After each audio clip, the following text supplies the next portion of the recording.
Good afternoon, ladies and gentlemen. Thank you very much for joining us for our event today. Before we get started, let me just mention a few housekeeping rules. We try to make this event as accessible as possible. That's why we are streaming it online. If there's anybody who would not like to be photographed or filmed, you can sit in the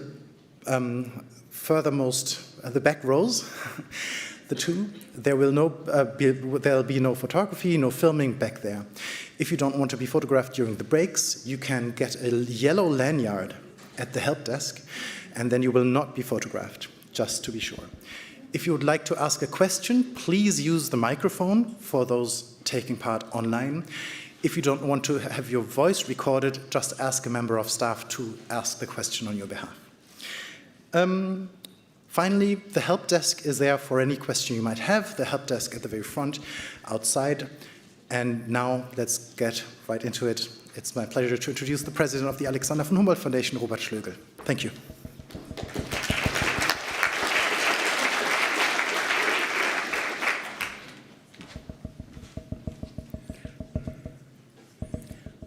Where are we here?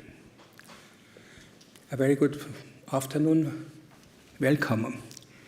Dear fellows, dear Ms. Reifenstuhl, dear Mr. Reinhardt, Herr Schütte, kann man nicht anders sagen, ladies and gentlemen. On the behalf of the Alliance of the Research Organizations in Germany and the co-organizers of this meeting, a very warm welcome to all of you. Thank you for joining us at this networking event here for Ukraine researchers. I heard before half of the people in this audience know each other, but the other half does not, and so 50% contact is still possible. I would like to thank, of course, the co-organizers, so the Humboldt Foundation, together with the German Academic Exchange Service, the Leopoldina, the German Federal Environmental Foundation, the Gerda Henkel Foundation, and last but not least, the Volkswagen Foundation. The Ukrainian Philip Schwartz fellow, Dr. Oksana Pashko, said in a recent interview, I quote, "Since March 2022, I have felt above all like an academic link between Germany and Ukraine. I hope that all the knowledge that we Ukrainian scientists are gathering in Germany will help to give German-Ukrainian academic cooperation a new dimension and intensity when the war will be over." Quote end. I think this is a very good, almost perfect summary of what we are trying to achieve today. We want to go beyond the typical delineations of academic disciplines or funding agencies or funders, and we would like to bring Ukrainian researchers together, both in Germany and in Ukraine, to establish more connections. I dare to remind us all that we are speaking here, and while we are enjoying us in this beautiful room, there is still war in the Ukraine, and people are dying in this very moment. We should not forget this. And we should also think about that scholars in Ukraine are at this very moment still at work, and they try to keep the culture of science up in these hard times. And I dare to say, I think they deserve a warm hand from us. This is great.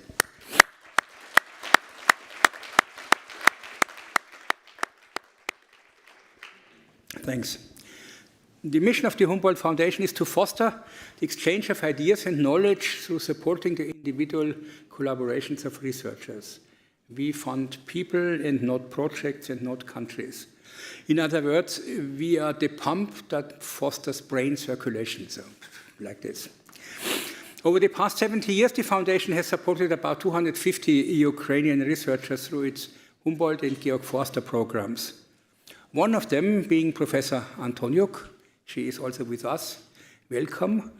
Who is with us here today and will here today, I think, until the end.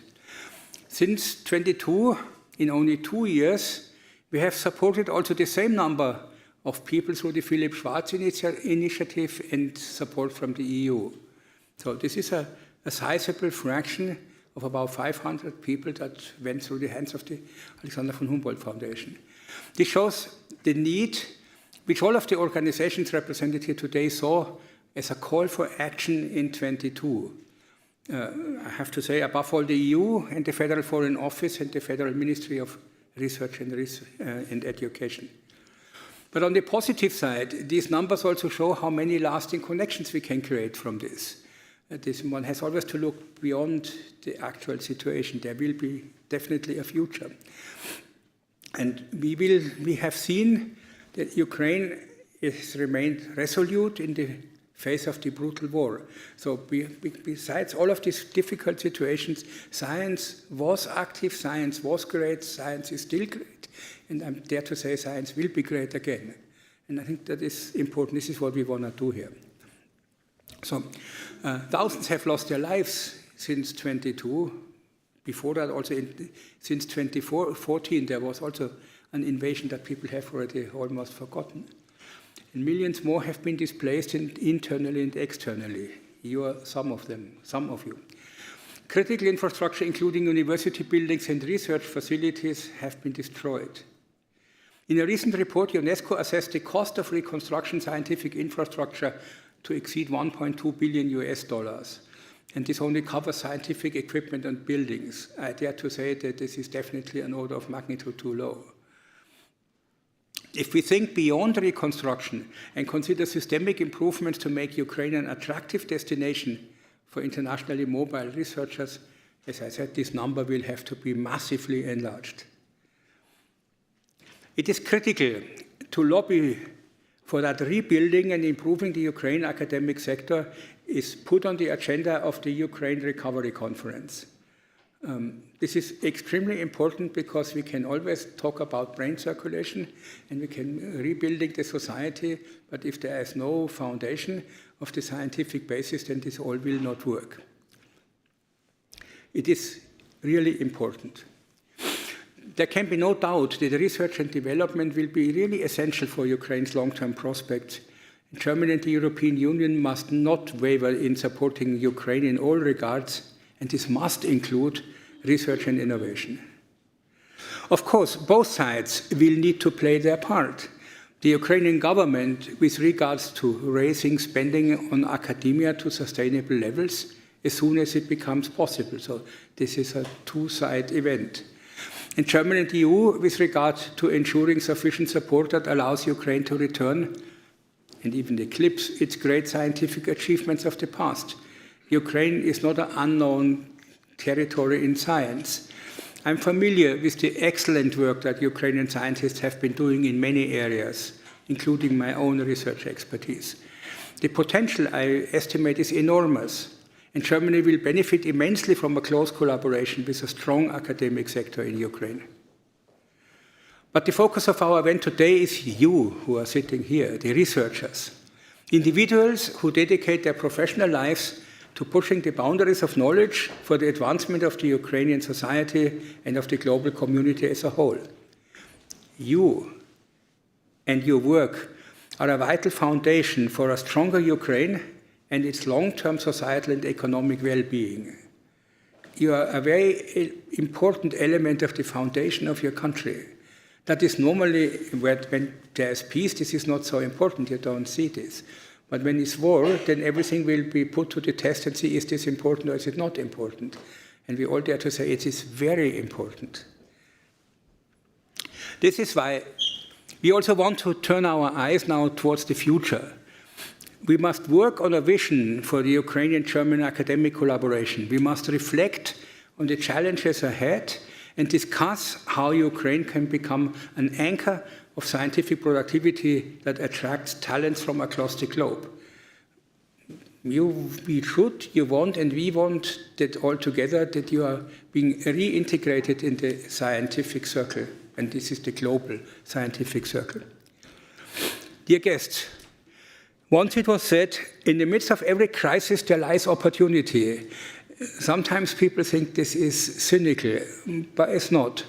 Because however grave the situation is at the moment, there will definitely be an end to it, and this end will be an enormous opportunity to better the situation. So there's a unique chance for growth and transformative renewal for the Ukraine, but also for Europe. Let me close with a word of thanks. I would like to thank our co-organizers for working together to plan, fund, and convene this event. And I have heard, and I know this very well, some of it was a little bit rushed. So there was not a long-term planning behind that. But that doesn't matter. In the end, we are all here. I would like to thank the Springer Nature Publishing Group for financial contributions to this event, the Federal Foreign Office, of course, and the Federal Ministry of Education and Research. But in the end, most of all, I would like to thank you for being here and showing us that you are models of resilience and determination for all of us. You are true defenders of democracy. Let me now yield the floor to Georg Schütte, Secretary General of the Volkswagen Foundation. Thank you.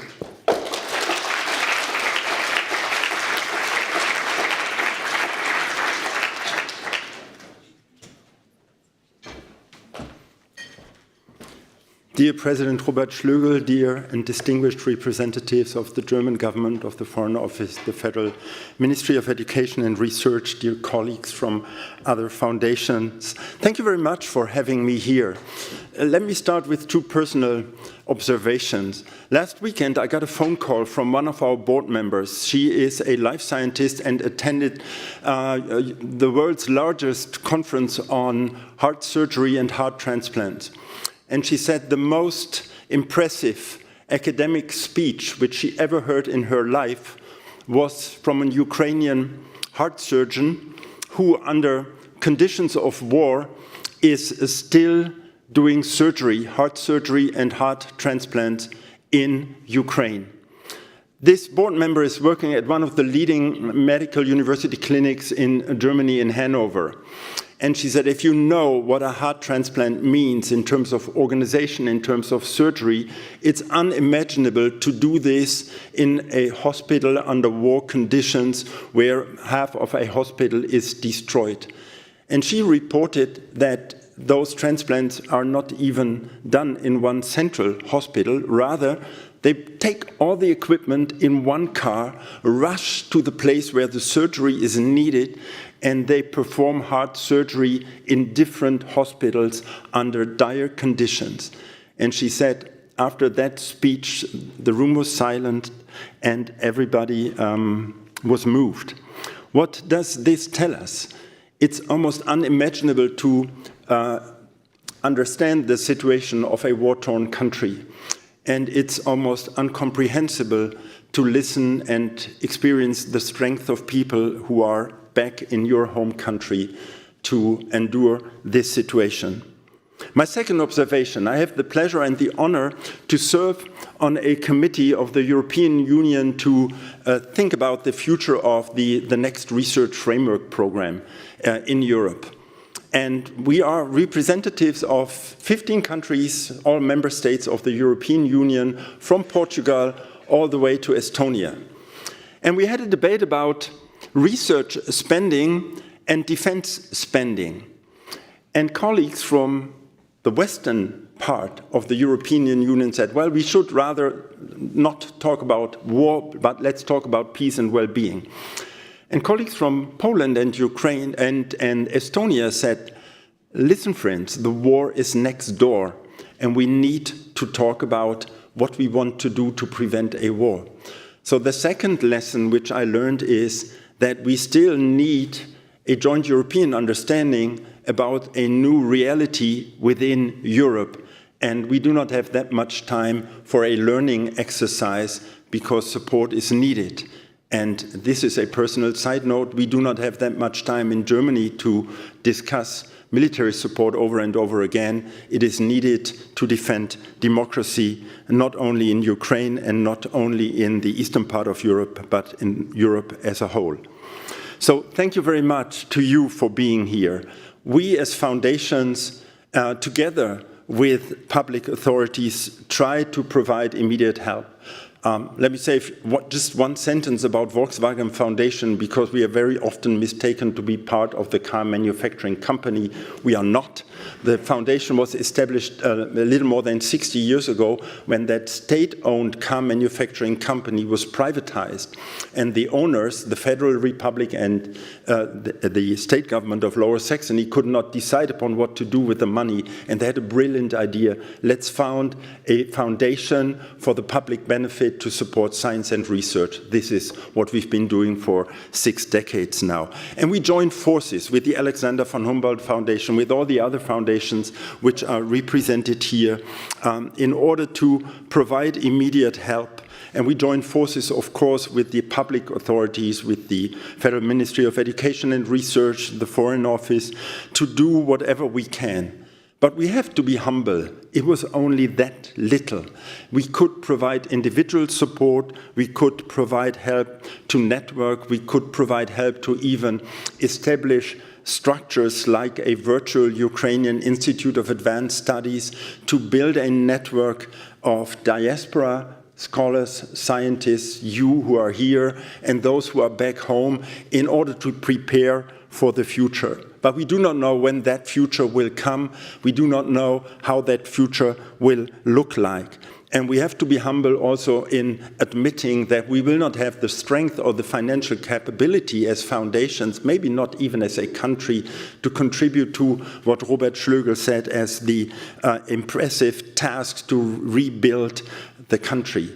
The estimates which I heard was that at least 500 billion euro need to be spent in order to rebuild public infrastructure and private homes, and this is even probably too low.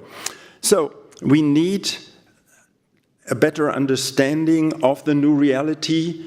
We have to be humble with regard to what we do, and we have to support you in your power to support your families, your friends, your colleagues back home, and we want to listen to you to understand what we can do. So thank you very much for having us here amongst you, and we look forward to listening to you. Thank you very much.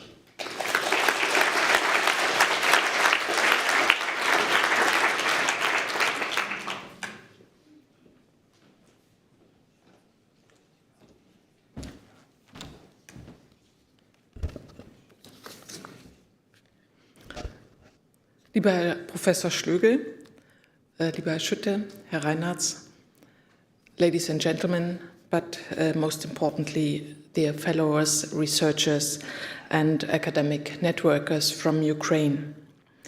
When we watch or read the news these days, the situation in the Middle East seems to dominate the picture. While the war of aggression Russia has started more than 2 years ago, doesn't seem to get the same media attention. But this impression is wrong when it comes to Germany's strong commitment to supporting Ukraine. Russia's attacks and bombs have killed more than 10,000 civilians in Ukraine, destroyed countless towns and villages, hospitals, schools, and universities, the livelihoods of millions of people. Since Russia started its war, more than 10 million people have been displaced, including more than 6 million Ukrainians who fled to neighboring countries in Europe. Germany is hosting more than 1 million Ukrainians. The destruction, loss, and displacement bears the danger of putting the future of Ukraine at risk. But this must never happen. Germany's affirmation of solidarity with and the support of Ukraine has therefore been provided in manifold forms and formats. Ukraine is on the agenda of most political meetings and debates. We see Ukrainian flags throughout Germany on public buildings. Germany is providing comprehensive defense equipment, humanitarian assistance, and will host an international Ukraine recovery conference later this year. We have established support structures, funding, and programs in the field of academic cooperation, science, and research. With this comprehensive assistance that amounts to more than 30 billion euros so far, Germany has become the biggest provider of support for Ukraine, the biggest after the US. With regard to the future and the reconstruction of Ukraine, and also with regard to the Ukraine Recovery Conference that has been mentioned before, which will take place in June this year, it is very important to include the rebuilding of the academic sector in the conference settings. And this has also been mentioned the UNESCO report states the huge damages in the academic infrastructure of the Ukraine. Not only the financial value of the destruction, but also the enormous number of scientists who were forced to flee Ukraine, within Ukraine or abroad. The rebuilding of the academic sector is key to the further development of Ukraine's innovative and economic power and resilience. Ukraine needs a functioning academic sector to be able to be part of the international scientific cooperation again and to use the opportunities given by the association to Horizon Europe. A strong Ukrainian academia is a key condition for successful and sustainable recovery and reconstruction. The active presence of Ukrainian students and fellows, your presence here in Germany, underlines the importance of international cooperation and solidarity. With at-risk programs such as the Philipp Schwarz initiative, which provides refuge and support to researchers at risk, we are working to ensure that Ukrainian researchers in exile have the resources they need to continue their important work. By setting up specific programs for university cooperation and research, the German Academic Exchange Service, DAAD, too, has made the support of Ukraine a priority of its work. All these programs and support structures are an investment into the future of Ukraine. The expertise and commitment of you, the Ukrainian scientists, will be highly relevant for rebuilding your country. Conversations with many Ukrainians in exile in academia and elsewhere demonstrate that the majority urgently wishes to return home as soon as possible. I am deeply impressed and moved by this perseverance, but conditions encouraging the return of highly qualified researchers such as yourselves are not easily created. Complex challenges need to be addressed, among which the reconstruction of infrastructure and institutional capacity building to appropriate funding for research is just one. Academic excellence and collaboration is one of the pillars, not only of reconstruction efforts within Ukraine, but also for the long-term development of the economic and social well-being. As members of the Ukrainian academic diaspora, whether pursuing a lifelong scientific career at home or abroad, or like most of you, temporarily displaced, you are uniquely positioned to contribute to the reconstruction and recovery efforts. Your knowledge of international best practices and your networks within German, European, and global academic communities are invaluable resources for Ukraine's future development. Your academic expertise, your experiences, and your international networks will be of great value to the rebuilding of your country's infrastructure, economy, and institutions. Moreover, while carrying out your research in Germany, you actively contribute to increasing knowledge about Ukraine and act as your country's scientific ambassadors. You are science diplomats, even though some of you may never have planned to be one, and your interest in engaging with questions in the realm of science diplomacy is to be commended. Let me also seize the opportunity to thank the organizers of this event. Your joint efforts to bring together Ukrainian researchers across institutional borders to foster new connections and to create a platform to address topics of significance for academic collaboration between Germany and Ukraine create unique opportunities for networking and for new ideas for cooperation and research. I would also like to express my sincere gratitude to each and every researcher present today for your dedication and resilience. Your commitment to the pursuit of knowledge and academic excellence is an inspiration. Your expertise across a wide range of disciplines, from science and technology to humanities and social science, will be crucial for shaping Ukraine's future trajectory. As you continue your work here in Germany and in many cases prepare for your return to Ukraine, you are building bridges between our countries that are meant to stay on and that will serve as channels for cooperation in the future. Thank you very much, and I would now like to hand over to Mr. Reinhardt from the Ministry of Education and Research. Thank you.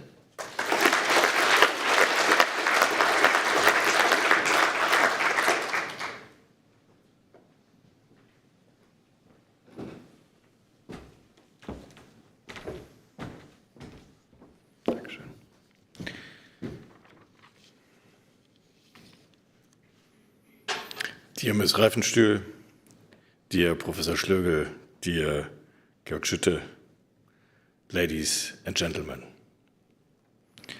Scientific exchange across borders is a basic element of our research today, whether through international cooperation projects, scholarships for research days, or international exchange programs. Well-functioning scientific networks enable rapid economic and social progress and promote international relations. Ladies and gentlemen, a few years ago, these words would have certainly been suitable as an introduction to a greeting at a conference on Ukrainian-German cooperation and the scientific diaspora in Germany.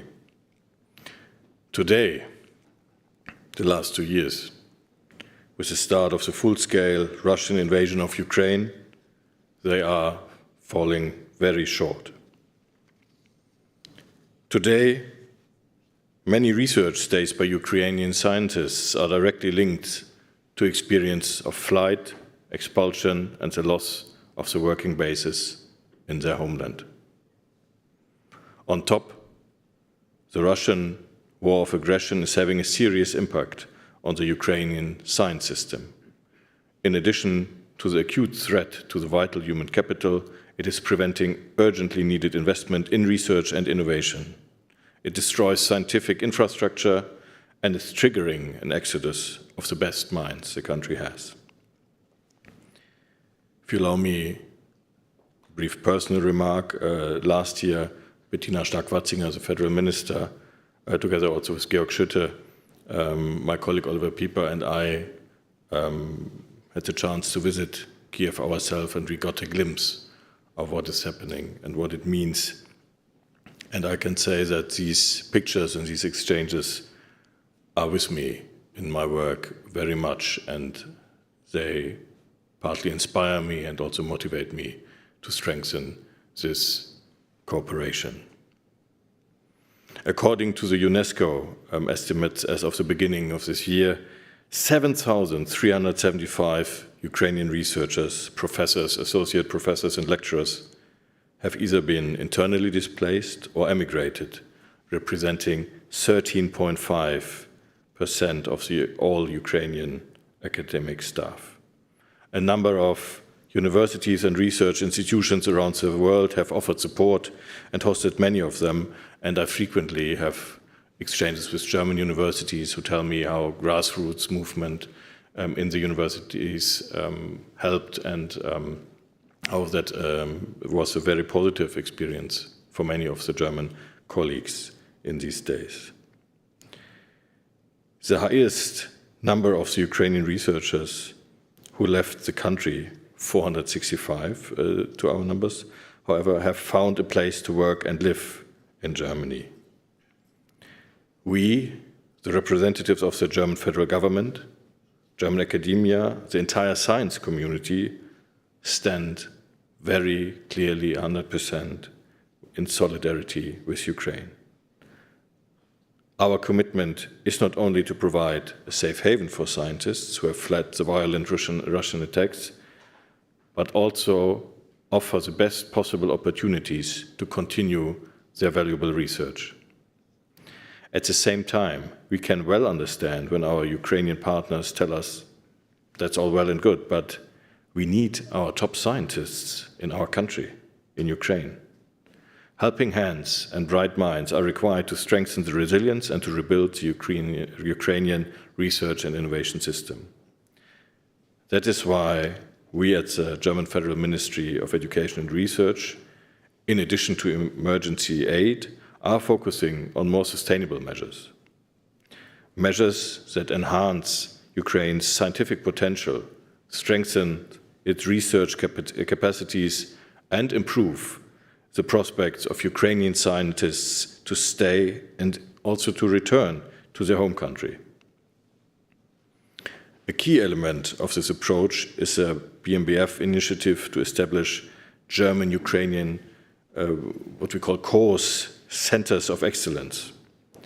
With the framework of this funding program, Outstanding Ukrainian scientists are given the opportunity to set up internationally competitive working groups and conduct cutting-edge research in cooperation with their German partners. The main objective is to create long-term centers of scientific excellence in Ukraine, while at the same time strengthening their international links and promoting brains circulation.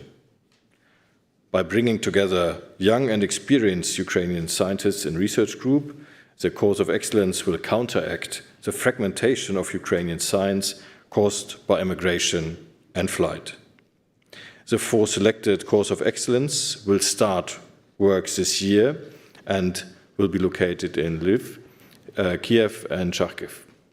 Topics range from historical science, medicine and drug research, to quantum-based technologies, nanomaterials, and digital technologies. With the course of excellence and other planned instruments, we want to help the Ukrainians realize their vision of a modern and efficient science system. In doing so, we can build on many years of trustful bilateral research cooperation. Our joint funding activities with the Ukrainian Ministry of Education and Science have helped to initiate a number of new research collaborations, establish partnerships in research, development and innovation, and promote our mutual knowledge transfer. We will continue to develop our science and technology cooperation, whose 30th year anniversary we jointly celebrated last year here in Berlin, and we will make it fit for the future. The basis of this will be a new joint agreement on science and technology cooperation, which we intend to sign in the coming months. In this regard, 4 things are particularly important to us.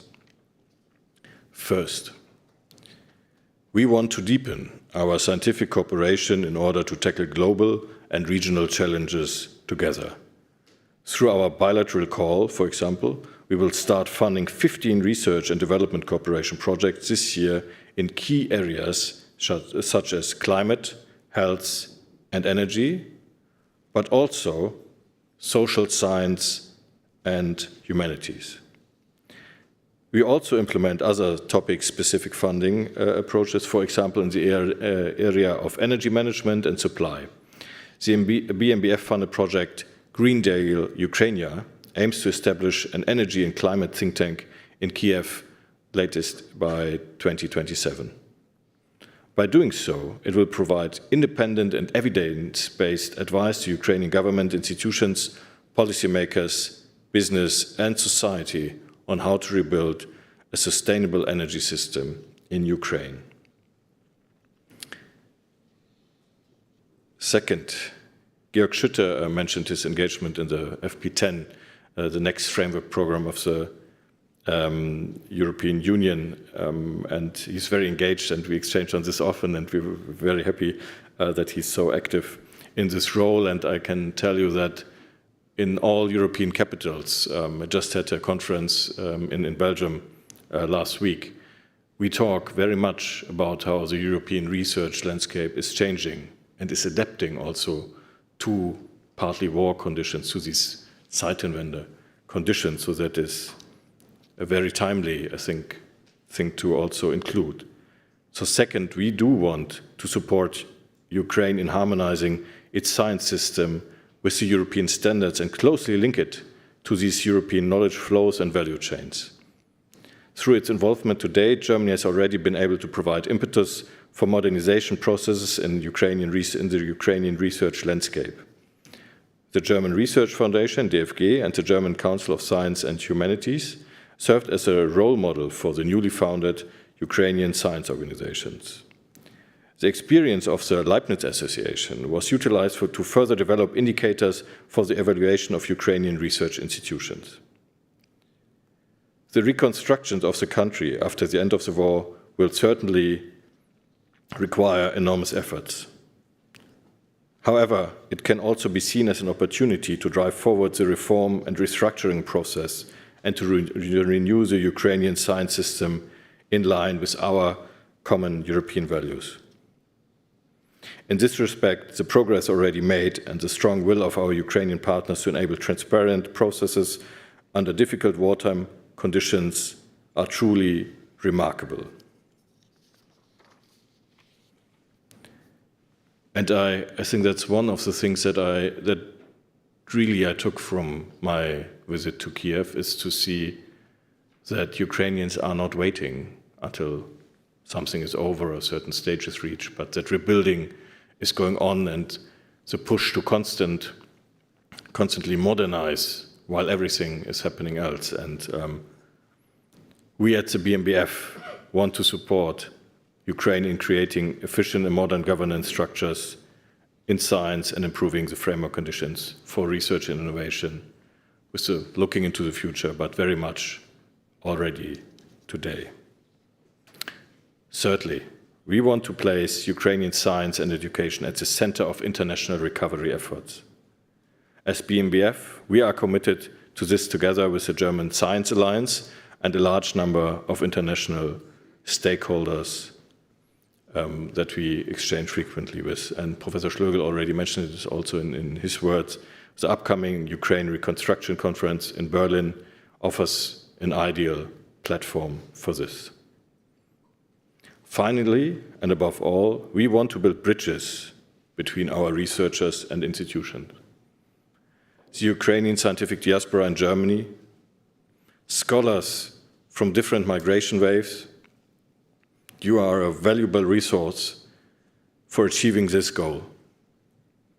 They are already building bridges, you are already building bridges that will shape our common future.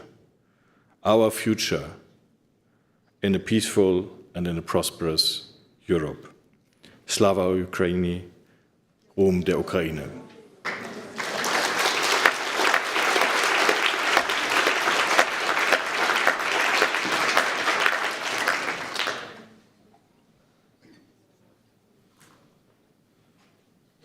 Good afternoon, dear colleagues. Greetings to everyone from Ukraine. I sincerely welcome the participants of this important event aimed at developing collaboration mechanisms among Ukrainian researchers abroad and those continuing their work within Ukraine. Following the large-scale invasion by the Russian Federation, out of nearly 90,000 researchers who were working at Ukrainian research institutes and universities at the time, approximately 10,000 scientists either left their traditional workplaces and became internally displaced persons or left the country altogether, thus finding themselves in other countries around the world. About 30% of them started working remotely. Nearly 15,000 Ukrainian scientists mobilized to the armed forces of Ukraine to defend our country from Russian aggression. It is crucial now to establish mechanisms of collaboration among scientists abroad, not lose these scientists for Ukraine, and to establish new cooperation mechanisms among them and with scientists from Ukraine. Today, the Ministry of Education and Science and the Council of Young Scientists have created the Ukrainian Scientific Diaspora platform. It has already registered hundreds of Ukrainian scientists in various host countries who have both specific problems and opportunities that they have gained in these countries. Therefore, it is a priority for the Ministry of Education and Science not to lose contact with these scientists and to use these opportunities for the development of our displaced scientists and those working in Ukraine. The Ministry of Education and Science of Ukraine is developing possible mechanisms to return scientists to Ukraine. In particular, we are working on forming specific conditions for competitions where returning to Ukraine will be one of the priorities for obtaining funding. At the same time, we understand that the return issue is just one of the many. Another important priority is the support of scientists who remain and work in Ukraine. The majority of such scientists are with us. More than 90% of scientists work in research laboratories, universities, institutes, and scientific centers. Therefore, we appeal to the international community. In addition to supporting our scientists abroad, if there is an opportunity, please provide this support to the scientists who remain in Ukraine. I want to thank Germany for its extensive support of Ukrainian researchers currently working in Germany. It is necessary to note that Germany has accepted the largest number of Ukrainian scientists who have left Ukraine. More than 20% of scientists have the opportunity to conduct their research, have an appropriate material base, and cooperate with their colleagues from German universities and research institutes. Let us keep working together. Glory to Ukraine!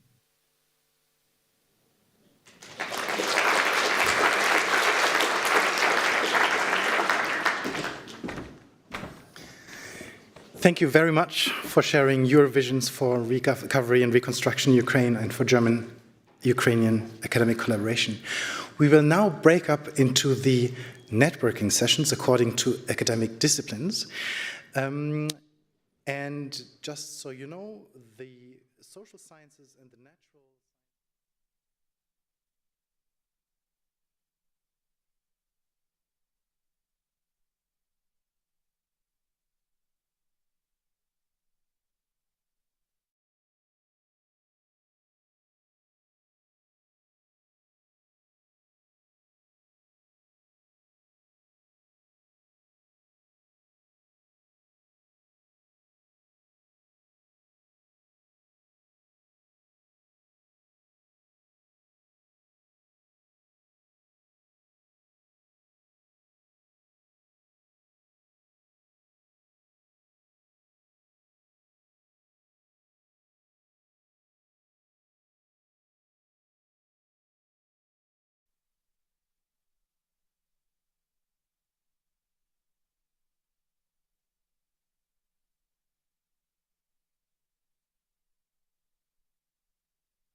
Okay, good afternoon, everybody. I hope you all had very fruitful discussions during the networking sessions, which we're now going to do a little wrap-up. First of all, I'd like to ask all the rapporteurs to join me on stage. So everybody who's been designated to report from this session, please come on up. So the social sciences first, the humanities then, the natural sciences and mathematics, then engineering and information technology, life sciences. Life sciences. Thank you. I'd like to do the session the following way, that we first just go through the brief reports of those sessions, and then we'll open up the floor for questions from the audience so that you can all learn from the other sessions as well. So please, if you have any questions, take a note of them, and there's a microphone. So once we open the Q&A, just stand up or raise your hand, and my colleague will pass the microphone on to you. All right. We'll start with the social sciences, if you wouldn't mind just giving your name and your field and your institution at the very beginning, and then please go ahead. Thank you. Thank you so much. My name is Dr. Elena Kowalska. I'm originally from Taras Shevchenko National University of Kiev, and now for 2 years I'm a representative and researcher in Constance University, Faculty of Sociology, so I'm a sociologist. And as I'm starting and open this discussion, first of all, I want to thank so much from the name of all Ukrainian scholars for huge support and opportunity to continue our research in safe conditions. And now I will shortly present to all of you results of our discussion, and name of our section again is social science. So we had few topics which we will cover now. So the first that we discussed is importance of networking, networking in Germany, networking between Germany and Ukraine, so we build new network here through our colleagues, and also to involve our colleagues in Ukraine.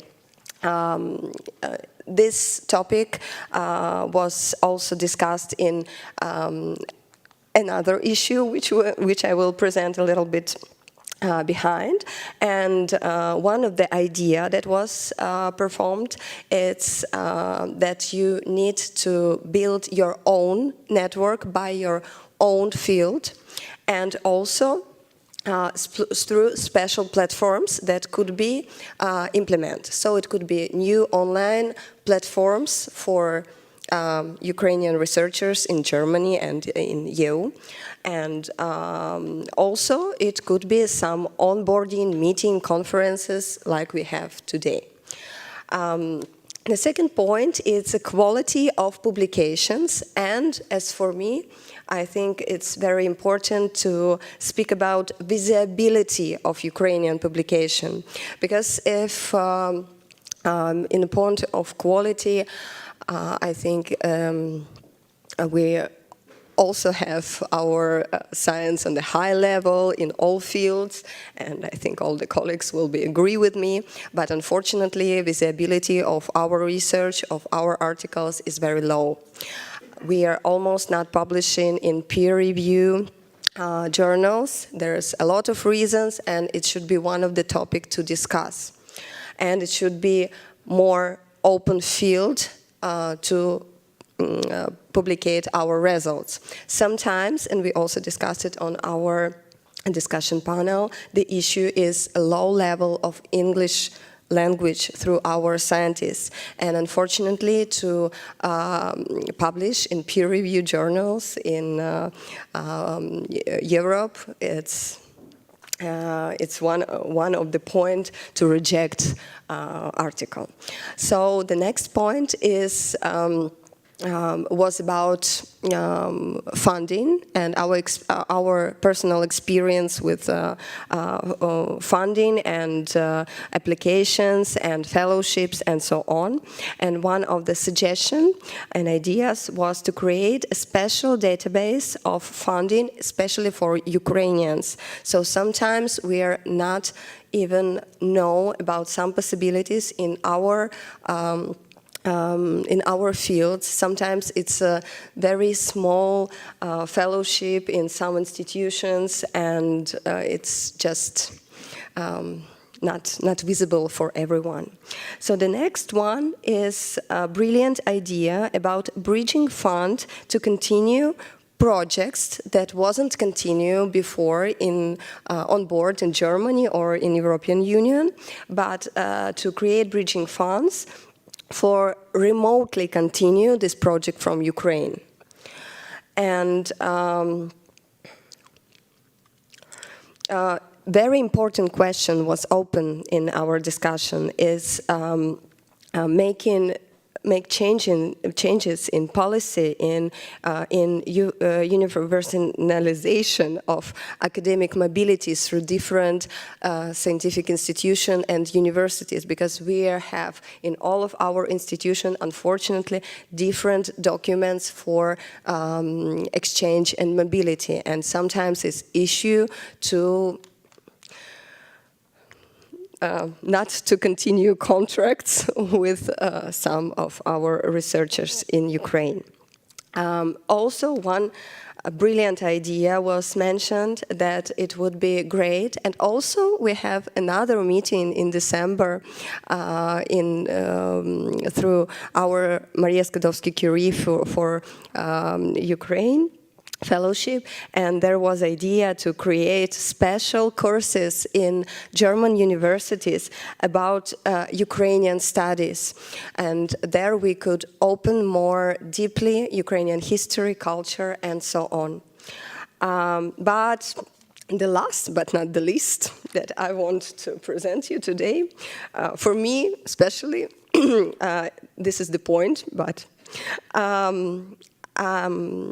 we spoke about pathways after fellowship, and probably it's the most grounded and basic problem for all of us who already feel the end of our fellowships.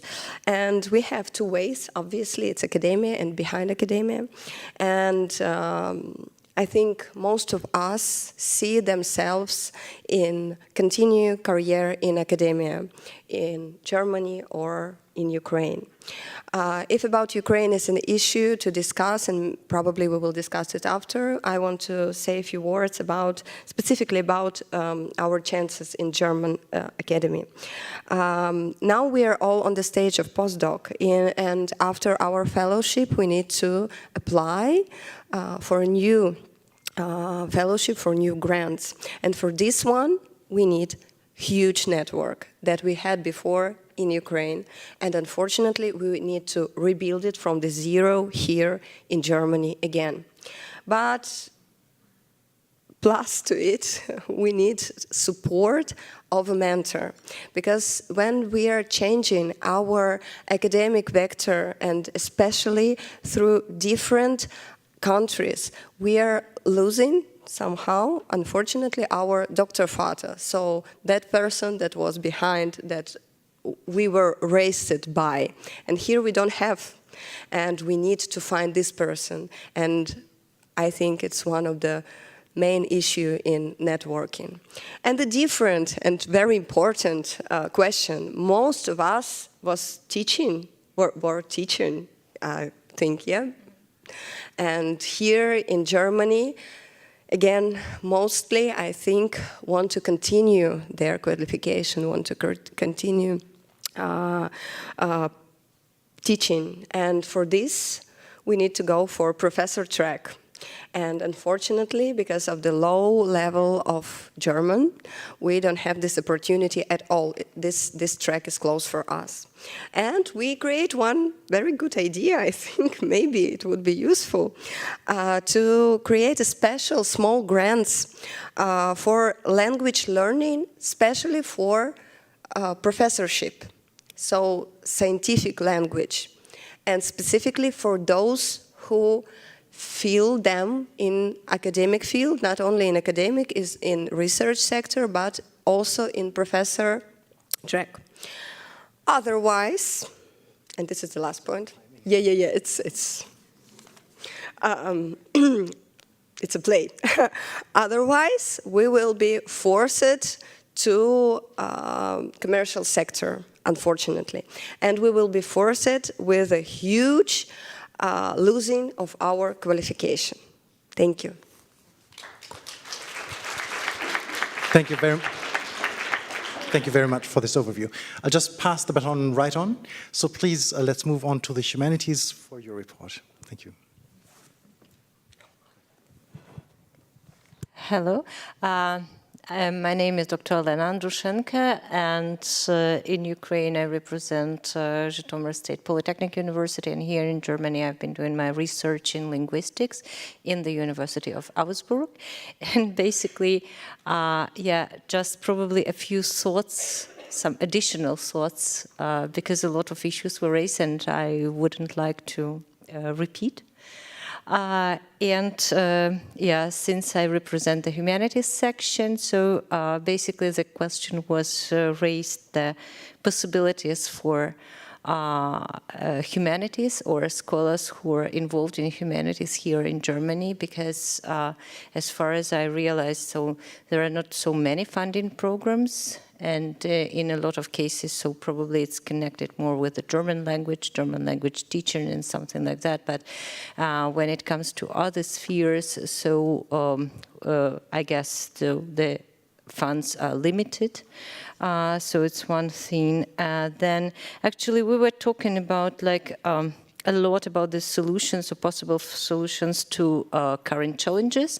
And I would rather state, so I would rather highlight probably academic challenges, so which my colleague basically described rather well. So since, it's rather difficult to enter the German academia in general. And probably I would add that it's not only connected with the German language, because a lot of us can do the teaching in the English language on the other hand, but actually the recognition of our diplomas. So this is the biggest issue, I would say.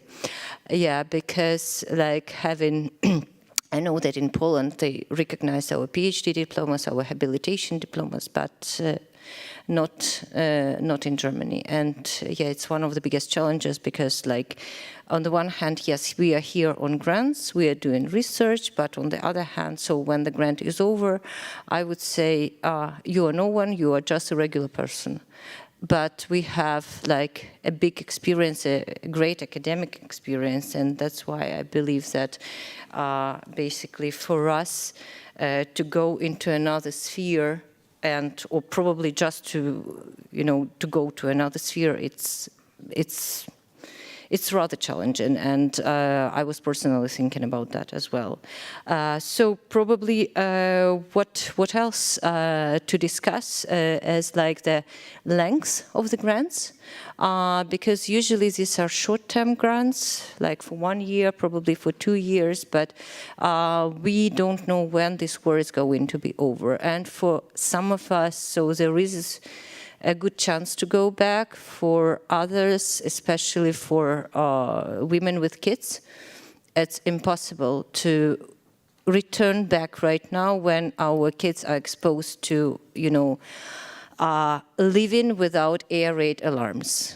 Yeah, so that's why I guess this is one of the greatest issues. It's on the one hand, and on the other hand, we are limited also, like, in terms of academic mobility, because so scholars who don't have children, it's easier for them to switch from one university to another to find another funding, but when there are parents whose kids go to school, whose kids got used to the environment, so I guess this is the biggest issue, because I personally could find a lot of different opportunities in other universities, but I have to stay where I stay just for the psychological, probably, comfort of our children, because firstly, they are psychologically stressed on the one hand, or got psychologically stressed, and, moving around when they got used to something, it's not an option.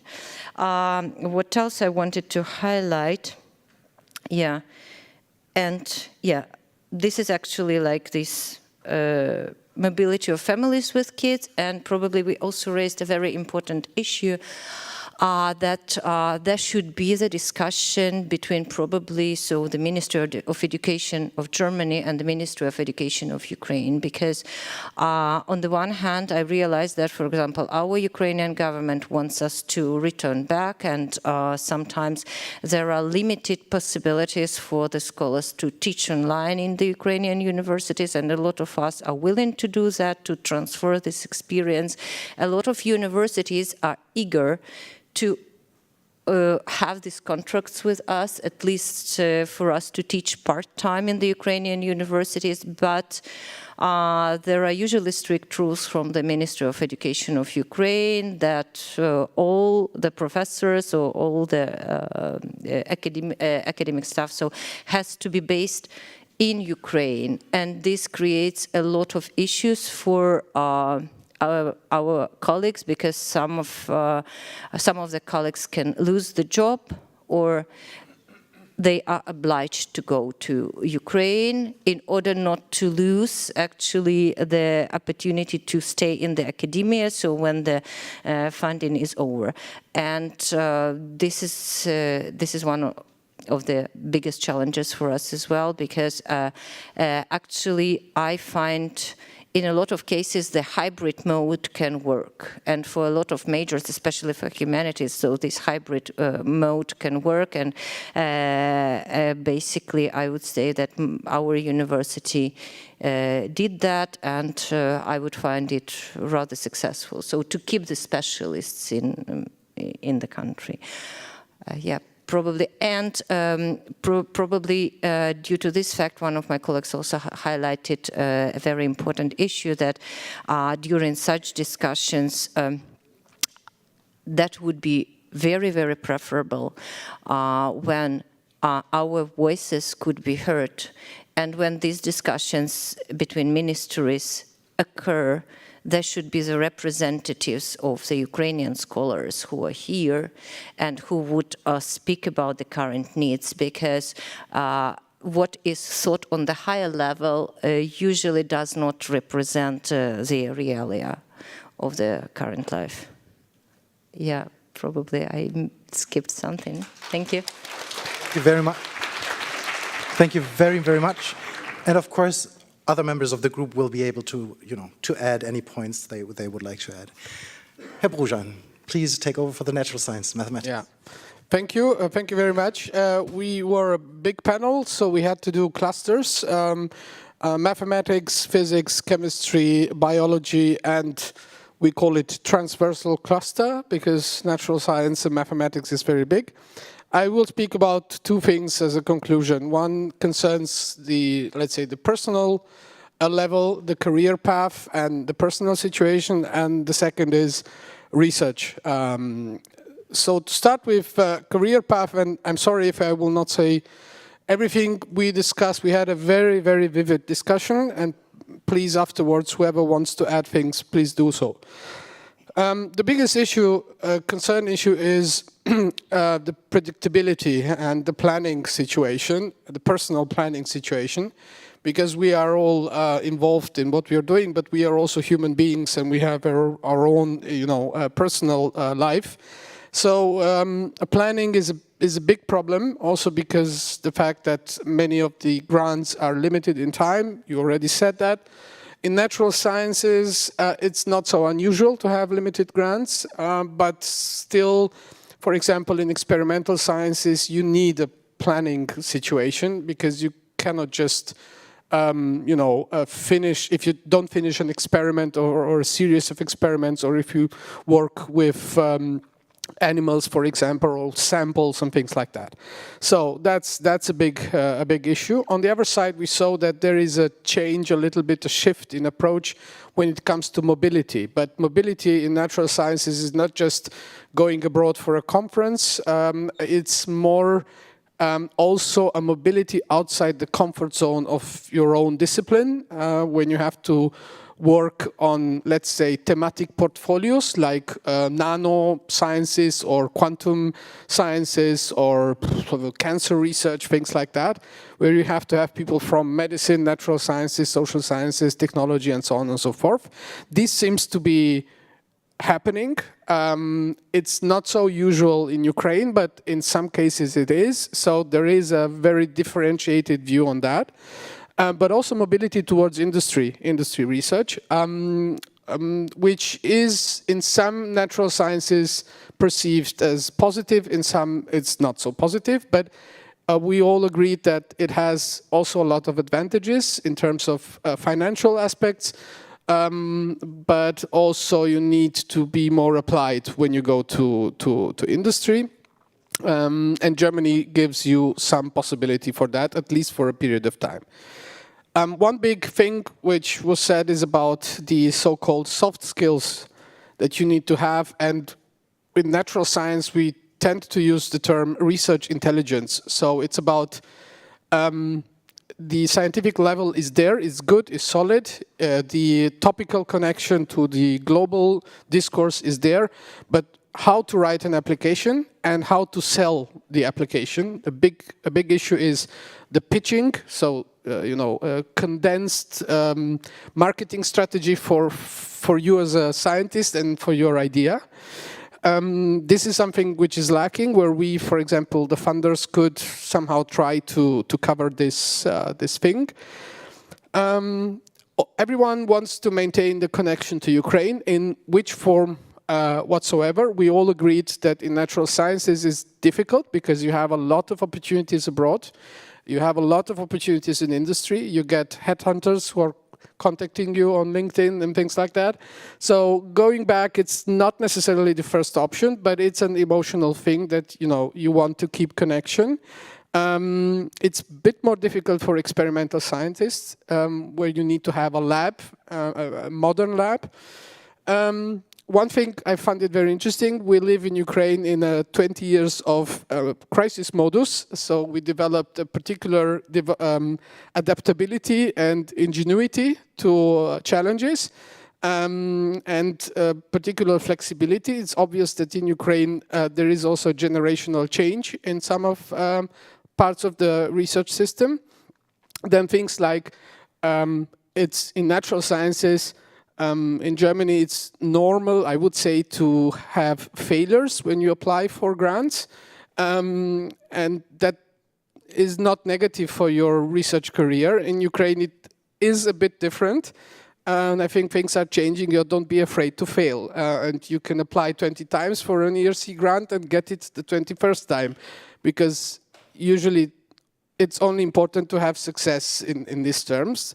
But also we were critical about some things. German bureaucracy, I don't want to talk too much because we are part of German bureaucracy, but anyway, we had also comparisons to the Netherlands, to other countries. And the big problem is the German welcoming culture, which in some parts is not existent, outside the research facility. To be clear, not inside. Inside, everything seems to be working very, very well. International teams and so on, but outside, especially if you're in a small village, small city and so on, it's difficult. It could be quite difficult, especially people with kids and families. Just very short on research, I said some things. Topical integration seems to be working very well. I don't want to say more. We had we see that also the inner team, the transnational integration is working very well. Solutions for the future, although it's difficult to predict, is to accompany the transformation of Ukrainian science by integrating it into European or international research infrastructures. Very important. This can only work well when each part knows what they can do best and when they fulfill their tasks. It seems to be a bit of a methodological mentality issue, which is somehow closing. I'm very positive, and we will all positive on that. Big problem is the publication practice, which is completely different. Especially in some sciences, you have to wait a lot for a high impact publication, months, even years. And in Ukraine, the publication behavior is different and the practice is different. So there will be a convergence at one point. Again, the connection to Ukraine. And my last thing is, we had the conclusion, okay, what are we doing here? You know, we are talking about concepts and we are developing concepts. This is something that goes into your direction because we felt that concepts are often copied, but not emulated to the Ukrainian specific conditions. And I'm very diplomatic right now. So developing concepts together with this community seems to be very important because, again, everyone wants to maintain some kind of link to Ukraine. Even if people decide to stay here, and in our field it's easy to stay here, you go to industry or wherever you want, it's difficult to get a full professorship, that's true, but you can stay here. We are developing concepts that maybe will work for Ukraine. And this is something missing a bit, this scientific discourse culture to talk openly and critically about things that are not functioning that well. And we talked about many things that in Germany are not functioning well. So I was very positively impressed by that it's good to have an outsider view on that. That's all from my side.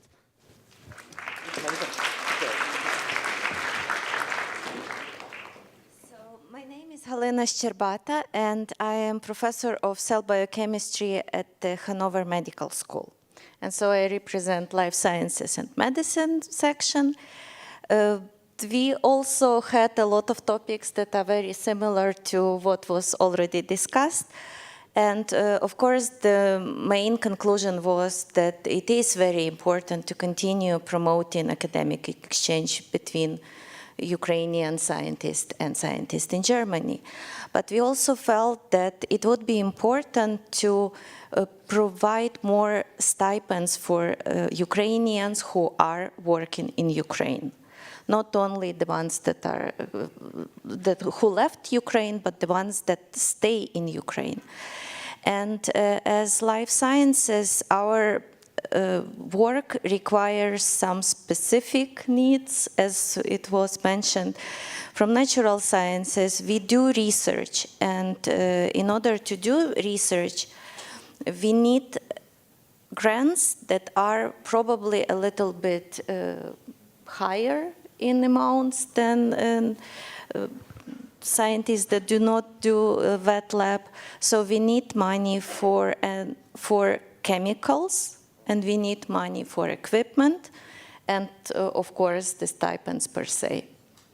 Also, we were talking about the length of stipends. 3 years should be kind of minimal stipend length for someone who is doing research, but also it should be flexible, because some people want to stay only 3 to 6 to 9 months abroad and then be at home, or some people really kind of want to just come for like sabbatical, some shorter term, and then have a possibility to do this in Ukraine.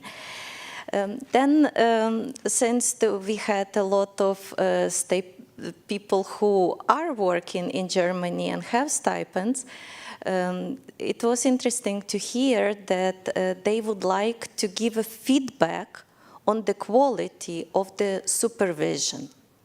So not only we are giving feedback on the quality of a student, they also would like to report on the quality of supervision.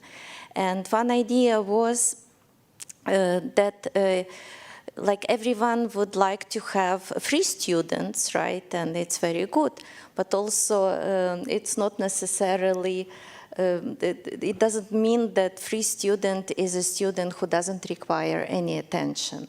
And therefore, it would be important if maybe universities would co-fund the stipends to be more responsible. Also, I think it's very important to think about science in Ukraine.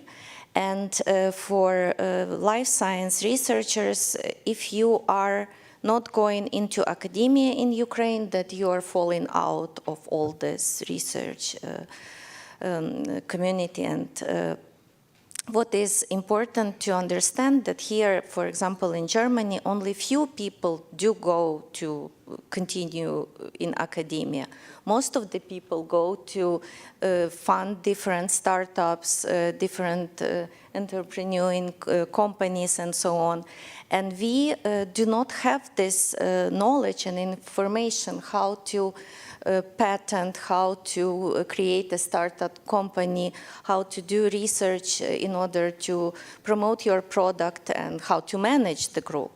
And we thought that maybe it would be important to make a joint programs, master PhD programs, between Ukrainian universities and German universities. And in these programs include research, but also soft skills courses, and also law, business and management courses that would help more Ukrainian scientists to stay in Ukraine and to build biotechnology in Ukraine, which would be really important. And I think that Ukraine as a field and the country is very important for building biotechnologies. Then also we were talking about publications, and it would be good if we would have a chance to apply for publication grants. Then when the paper is accepted and it's in some kind of journal that doesn't want to publish it for free, then it would be good to help to publish the journal in this journal. And networking, as we discussed, is important, and you're doing a great job inviting us all here for the networking events. We learn from each other a lot. And the last is the centers of excellence in Ukraine. So if we can create centers that have the equipment that would be available for multiple researchers, and then somehow kind of provide some funds to maintain the center, to have for example, the people who serve in the center, then it would be also very important for developing Ukrainian life sciences. Thank you.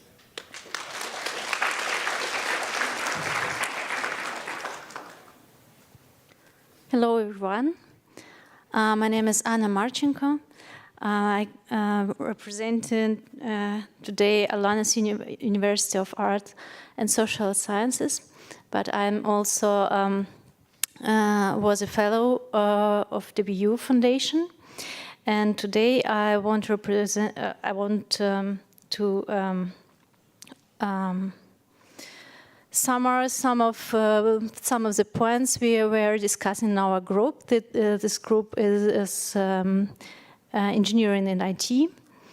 As we were a quite large group, we were divided into three little groups, and then discussed the same points in each group. So I will try to summarize everything, but some of the points were already named by my colleagues. I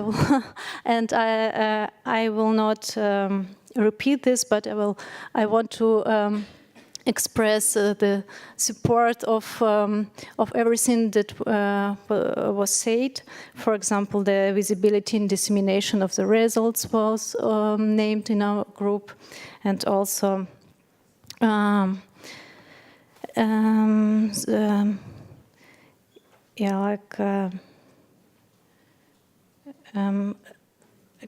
involving of in future activities involving of Ukrainian researchers and future activities and other teams.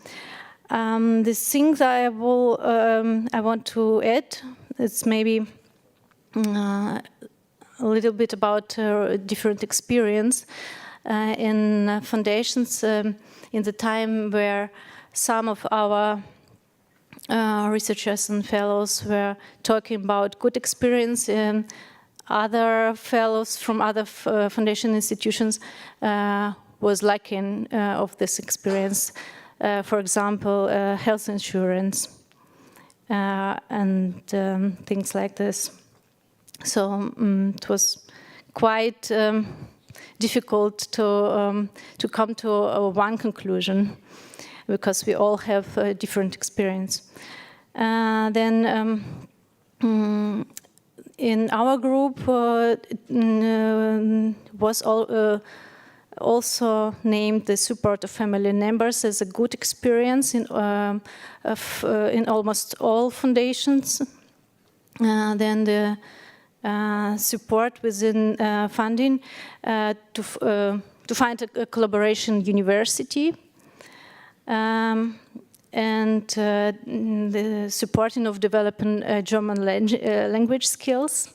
This was also a good experience. And then the networking events like this. This is also something that we need for our development. And then, of course, the hospitality in German was also named, and the supporting of younger researchers, like in the BU Foundation. So one doesn't need to have a PhD or something like that to become a funding. And then the possibility of prolongation of a funding is also a very important point. And then we had some suggestions for improvement, I will say. It is, for example, in accommodation support. Most of us were struggling to find an accommodation, proper accommodation in Germany.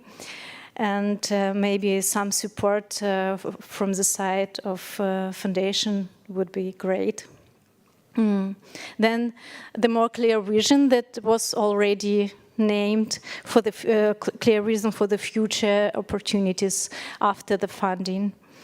Then the bilateral projects was also named. There is an opportunity to make bilateral projects, but maybe it would be nice to have more of the bilateral projects between Europe institutions and academical Ukrainian institutions.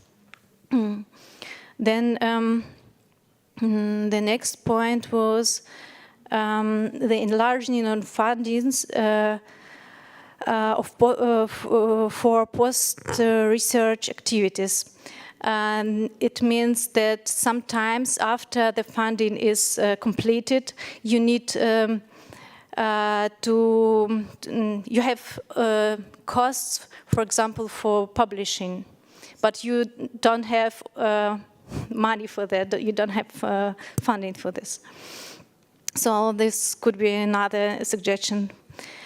And then many of us was impressed about access to the data and information in Germany.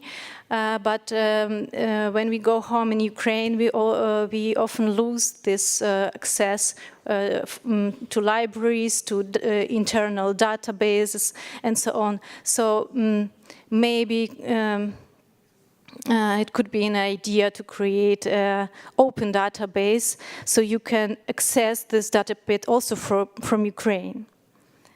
Yeah, I think I will put it short because I'm already talking too long. So I want to end my speech maybe with the thank you for this opportunity. My colleague was starting with this, and I want to end with this because in my group this was also always named as a big chance for us not to lose our academical skills and knowledge. Thank you for this. Thank you very much. Thank you very, very much. We still have 10 minutes for audience questions, and there are so many topics to explore. Thank you. Yes, I saw your hand. From needs for reform on either side in Germany, Ukraine, from how to collaborate, network, but allow me to start in the name of self-interest of the funding organizations with one question before I open to the floor. So you had excellent suggestions to improve the funding experience from publication grants to language acquisition grants. Family support seems to be working well, and I'm just losing my notes here, sorry. But the question is, of course, duration, funding periods, flexibility, and additional support in terms of like finding accommodation. What's also needed, very clear from the beginning, better coordination, a better overview, a better accessibility of what funding is available where, because it's a very, very varied landscape. Beyond those very important points, are there any other things that you'd like to leave with us, the funding organizations, that is any other issue from your side or from the side of the audience, any other issues that we should address in addition to what's already been said?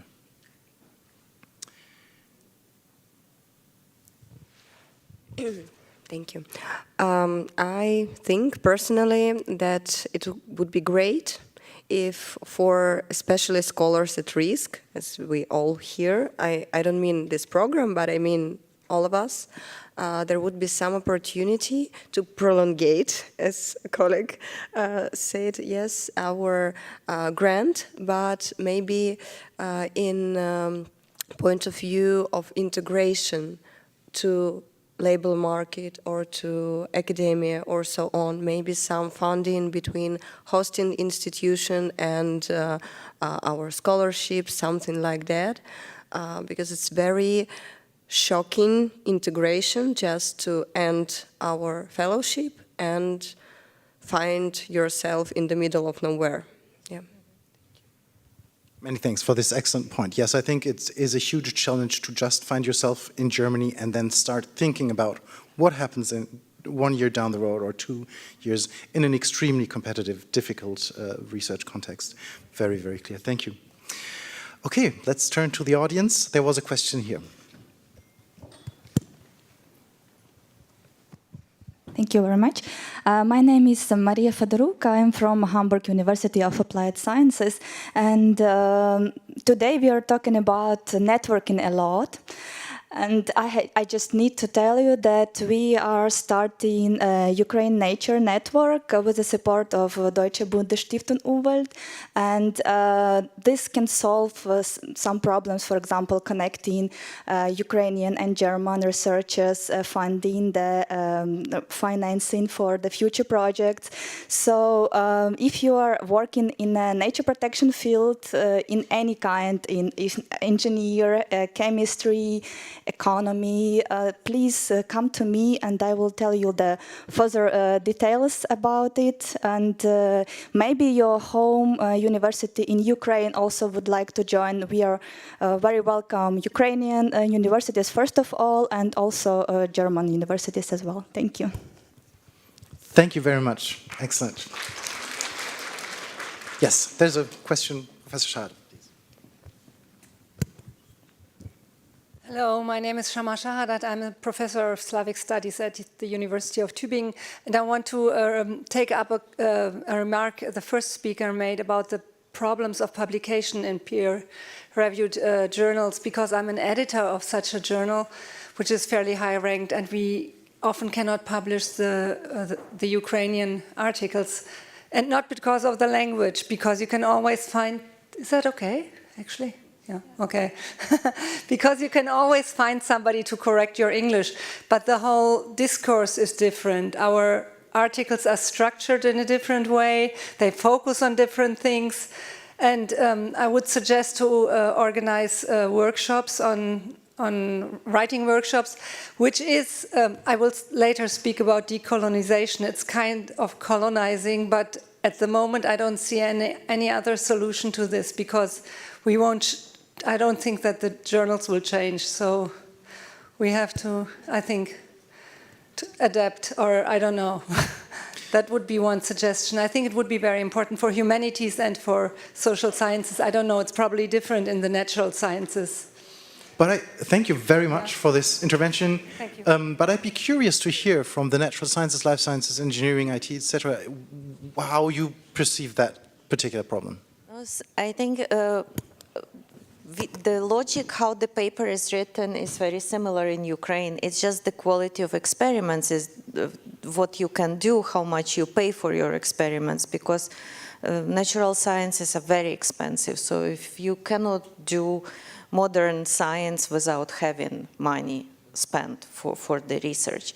And therefore, Ukrainian papers are not publishable in high-profile journals because they were not funded properly.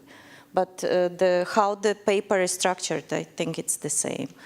And as you said, it takes 3-4 years to make a paper, and then in addition, it takes 2-3 years to publish a paper. So it's a very long process. Just one word on that. It's very different in the natural sciences. In overall, I think that the similarities are there. I don't see this as a problem. The problem that we have is, again, the experimental work you need to do, and it's obvious in Germany you have better equipment, but it's only 50% of the equation. You have to have people who know how to work with that and interpret the data and put them in this algorithm, in the equation, whatever comes out of that. That's the first thing. I think there is a publishing culture in some natural sciences in Germany with collective of authors, many authors, like 20, 15. That might be a little bit different, but I don't see a big problem in that. The problem we have in natural sciences in Ukraine and in Germany is it takes very long time until you publish, until it's really published. And we have an obsession with metrics, with the Hirsch index, with things like that. For example, in mathematics, a PhD can be 10 pages. That's a PhD work. Yeah, but it's only mathematics, to be honest. Yeah, I don't see a problem there. On the contrary, I see a very good connection between what is being done in Ukraine and what we do here. And last thing, We had a survey made by, I don't know who, but published in Science Business in Brussels. It's clear in terms of output, publication output of Ukrainian science. There is a clear cut when the war 2022, the last one, started, that joint publications go with the Western science, so to say, in colonial terms. So it's amazing to see how the cut is there. So I think this translation of standards is going to happen in natural sciences. And I think in life sciences it's almost the same. I don't know about engineering. You're focused more on patents, I think, and I don't know. I'm just saying.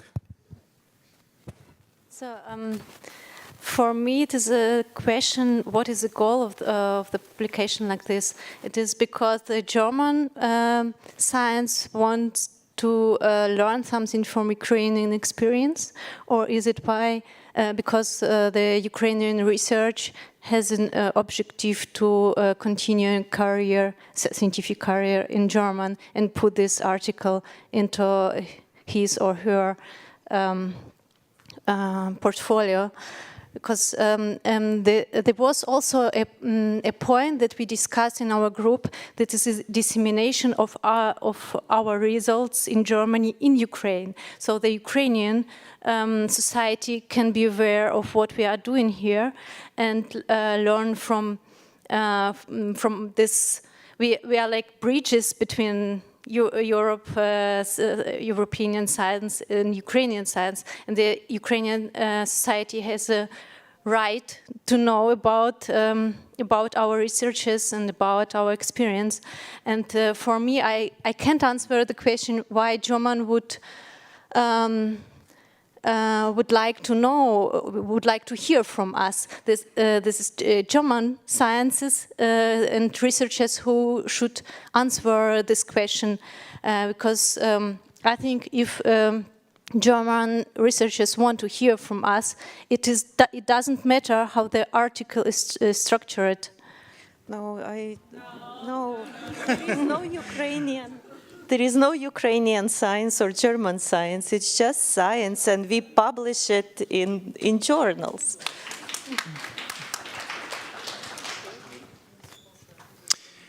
Okay, thank you very much. I think maybe time for one last question or intervention. Please go ahead. No, I just want to add that, to be honest, we have the real different time and scheme for publications in Ukraine, in Europe or abroad. Actually, the scientists who worked in Ukraine and didn't have any experience with publication in a foreign journals, they don't have experience, and their publication do not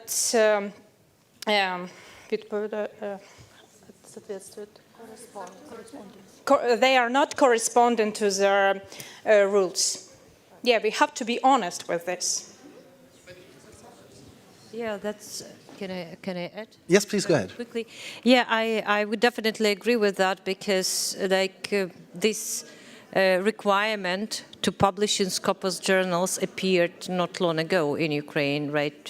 How many? 5 years probably, right? For the Ukrainian academia, when we talk about the German publications of the German scholars, so they would prefer for many years to publish in highly cited journals. And yeah, I think that the workshop on how the publication should be structured is very important for the Ukrainian scholars, because in the majority of cases, just people don't know how to structure the paper.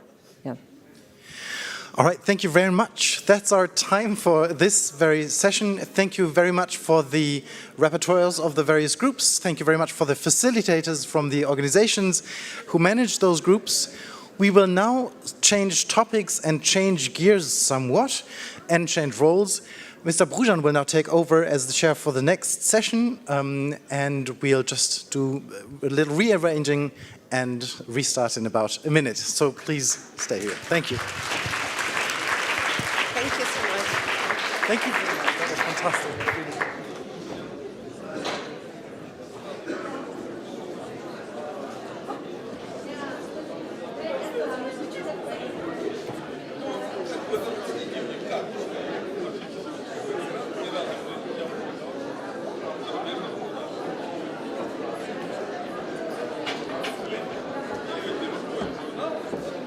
Gleich werden die zugeschalteten Teilnehmenden eingeblendet, genau. Dann einfach allgemein begrüßen und sagen, dass die Teilnehmer. We should first all sit here and then afterwards. Okay, thank you.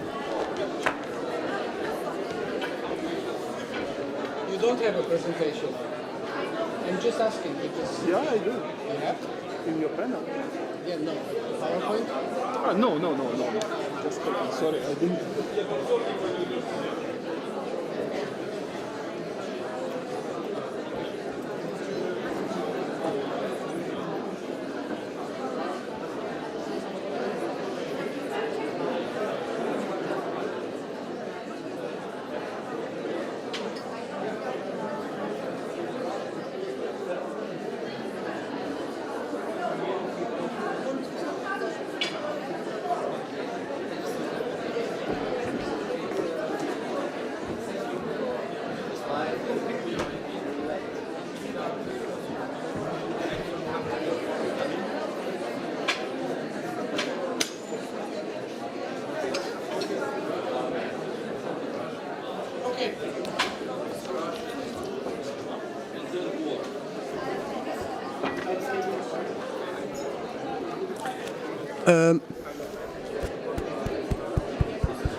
Is it working?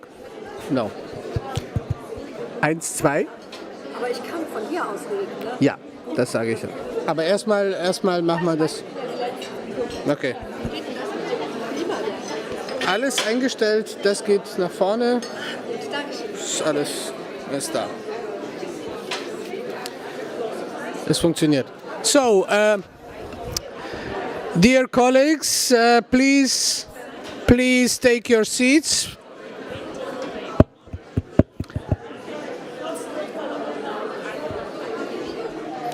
Please take your seats. Können wir einmal diesen Gong haben, damit das einmal. Okay. Danke.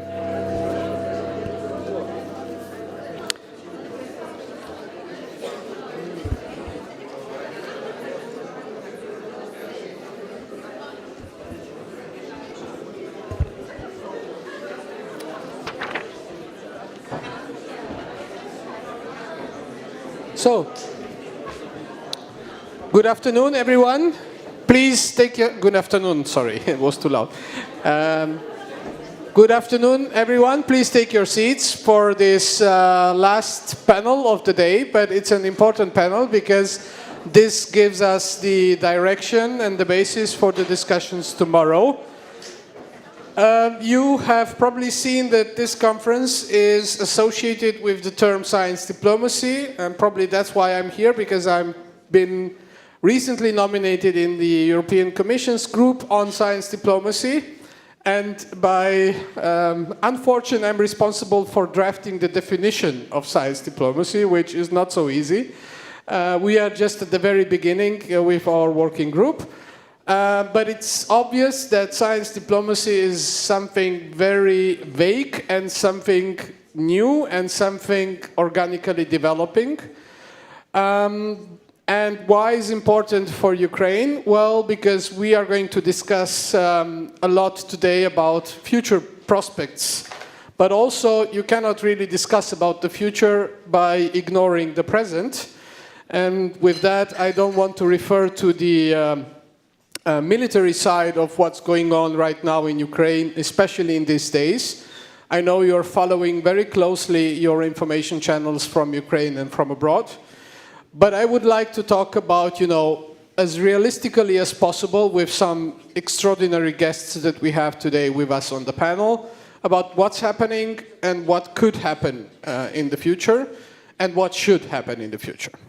So, please join with me in greeting our guests. I will start in the order written on my paper, so completely aleatory, with Oleksiy Kolezhuk, which I think you all know. By the way, in the meantime, Oleksiy is, I will not write his entire biography, is a physicist, professor of physics from Kiev, Taras Shevchenko University, but he's also here representing, or in his function as deputy chair of the scientific committee of the National Council for Science and Technology of Ukraine, which has two parts. One is the scientific committee and one is, let's say, the more administrative political one.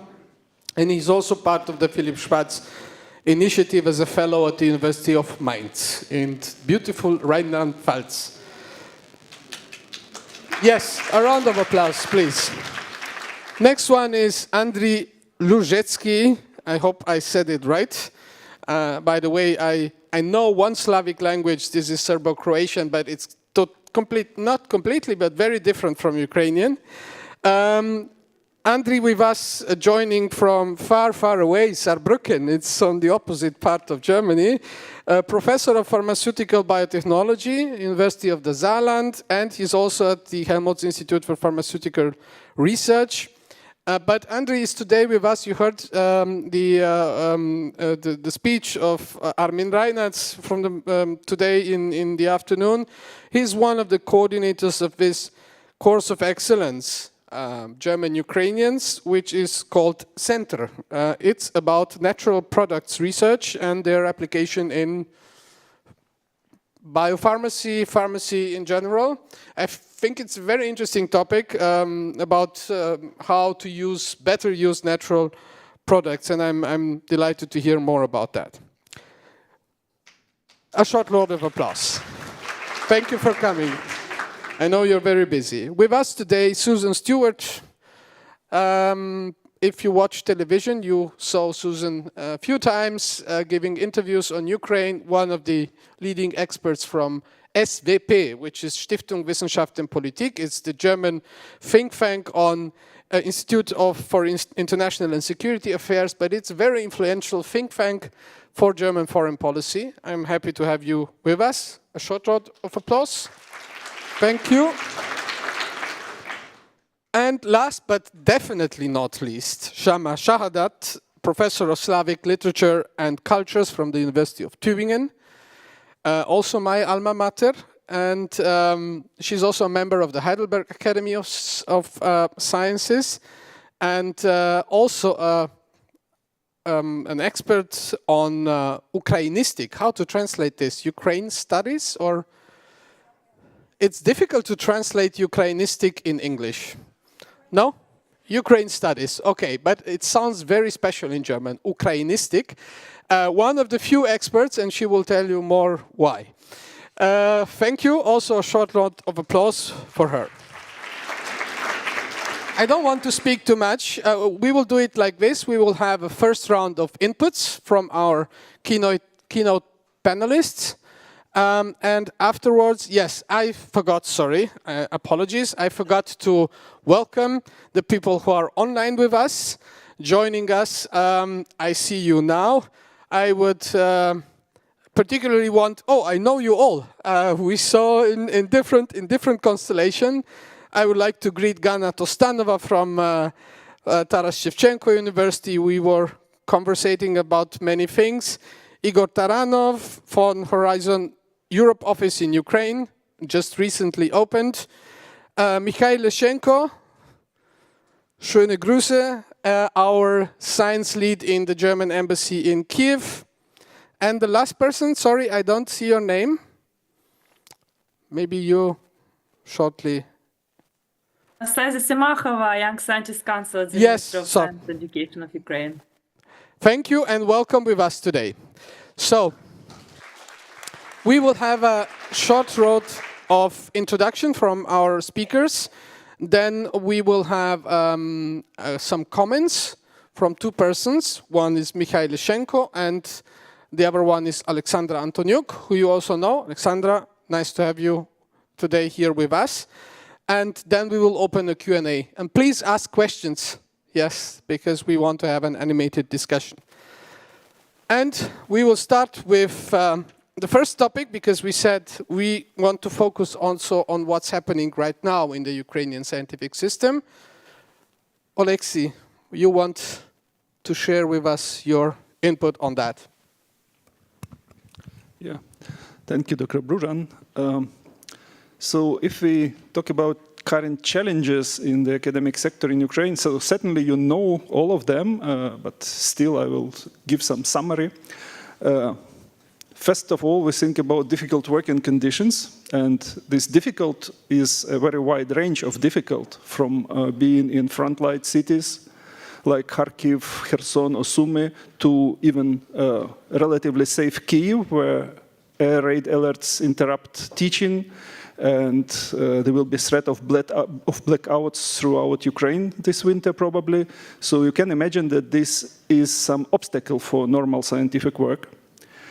There is, of course, some psychological stress and uncertainty going together with that. There is loss of international connections, as was remarked just a few minutes ago, as nicely displayed by this cut in papers and collaborations, which is partly due to well-known travel restrictions. And of course, it mostly affects young scientists and students who are deciding whether they go into academic sector or not, because it's very difficult to motivate them currently to go into science, especially if you consider that the traditional, like the side job for scientists was IT sector, and IT sector in Ukraine is now, so the job market went down strongly. So this is becoming difficult as well.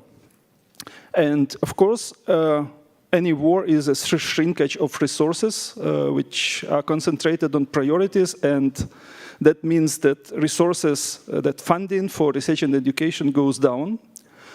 And this is actually an urgent problem, but it's also an old problem, because in addition to those war-related problems, we have a whole bunch of problems which are old and chronic. So our science is underfunded for a very long time. And all what goes with that are low salaries, obsolete equipment, no funds for mobility, for networking, and so on, and so on. Yeah, so it's clear this didn't appear yesterday. Yeah, this was happening for more or less a few decades. So science lost priority.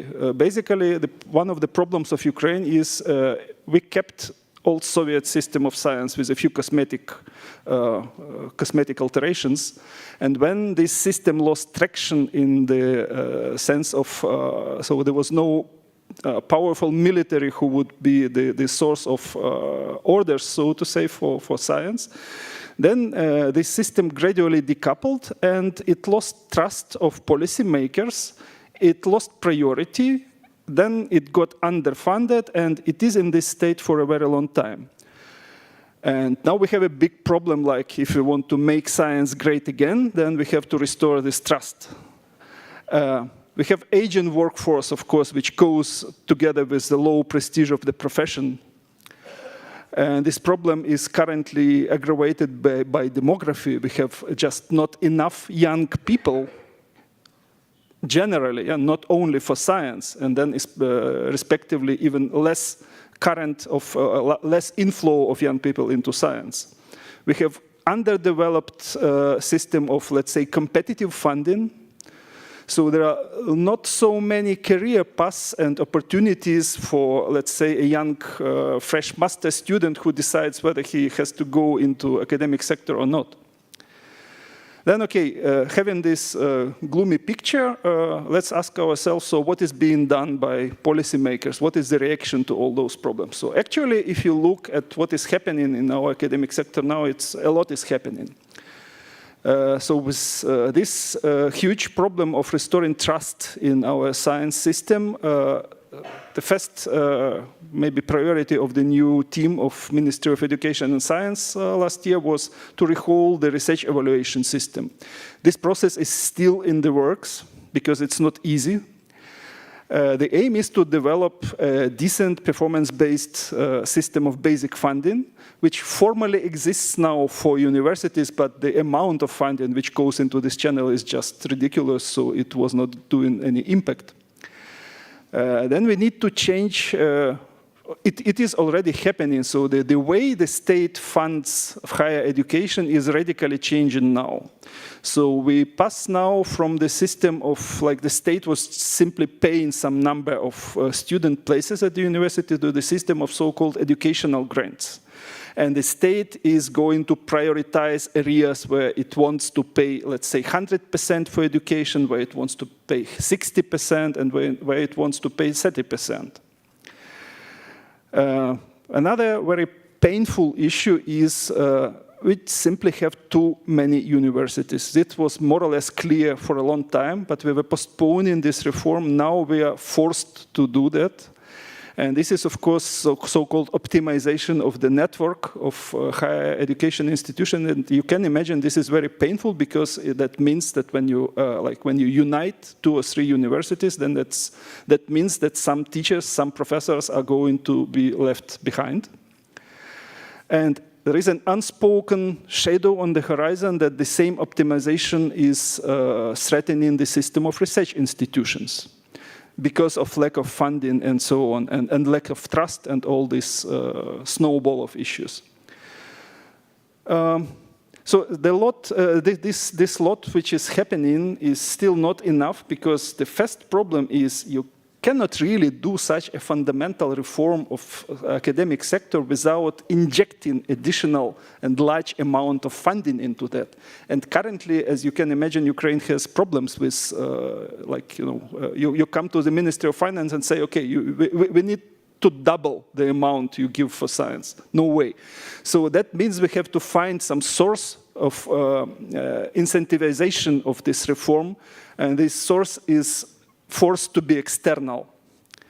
So we have to find that, and there are also like capacity problems, like there is a lot of recall needed for the legislation, and the team of Ministry of Education and Science simply has not the necessary capacity to do all that, and that drags the process. So you, like, things which you have to do urgently are taking a year, and so on.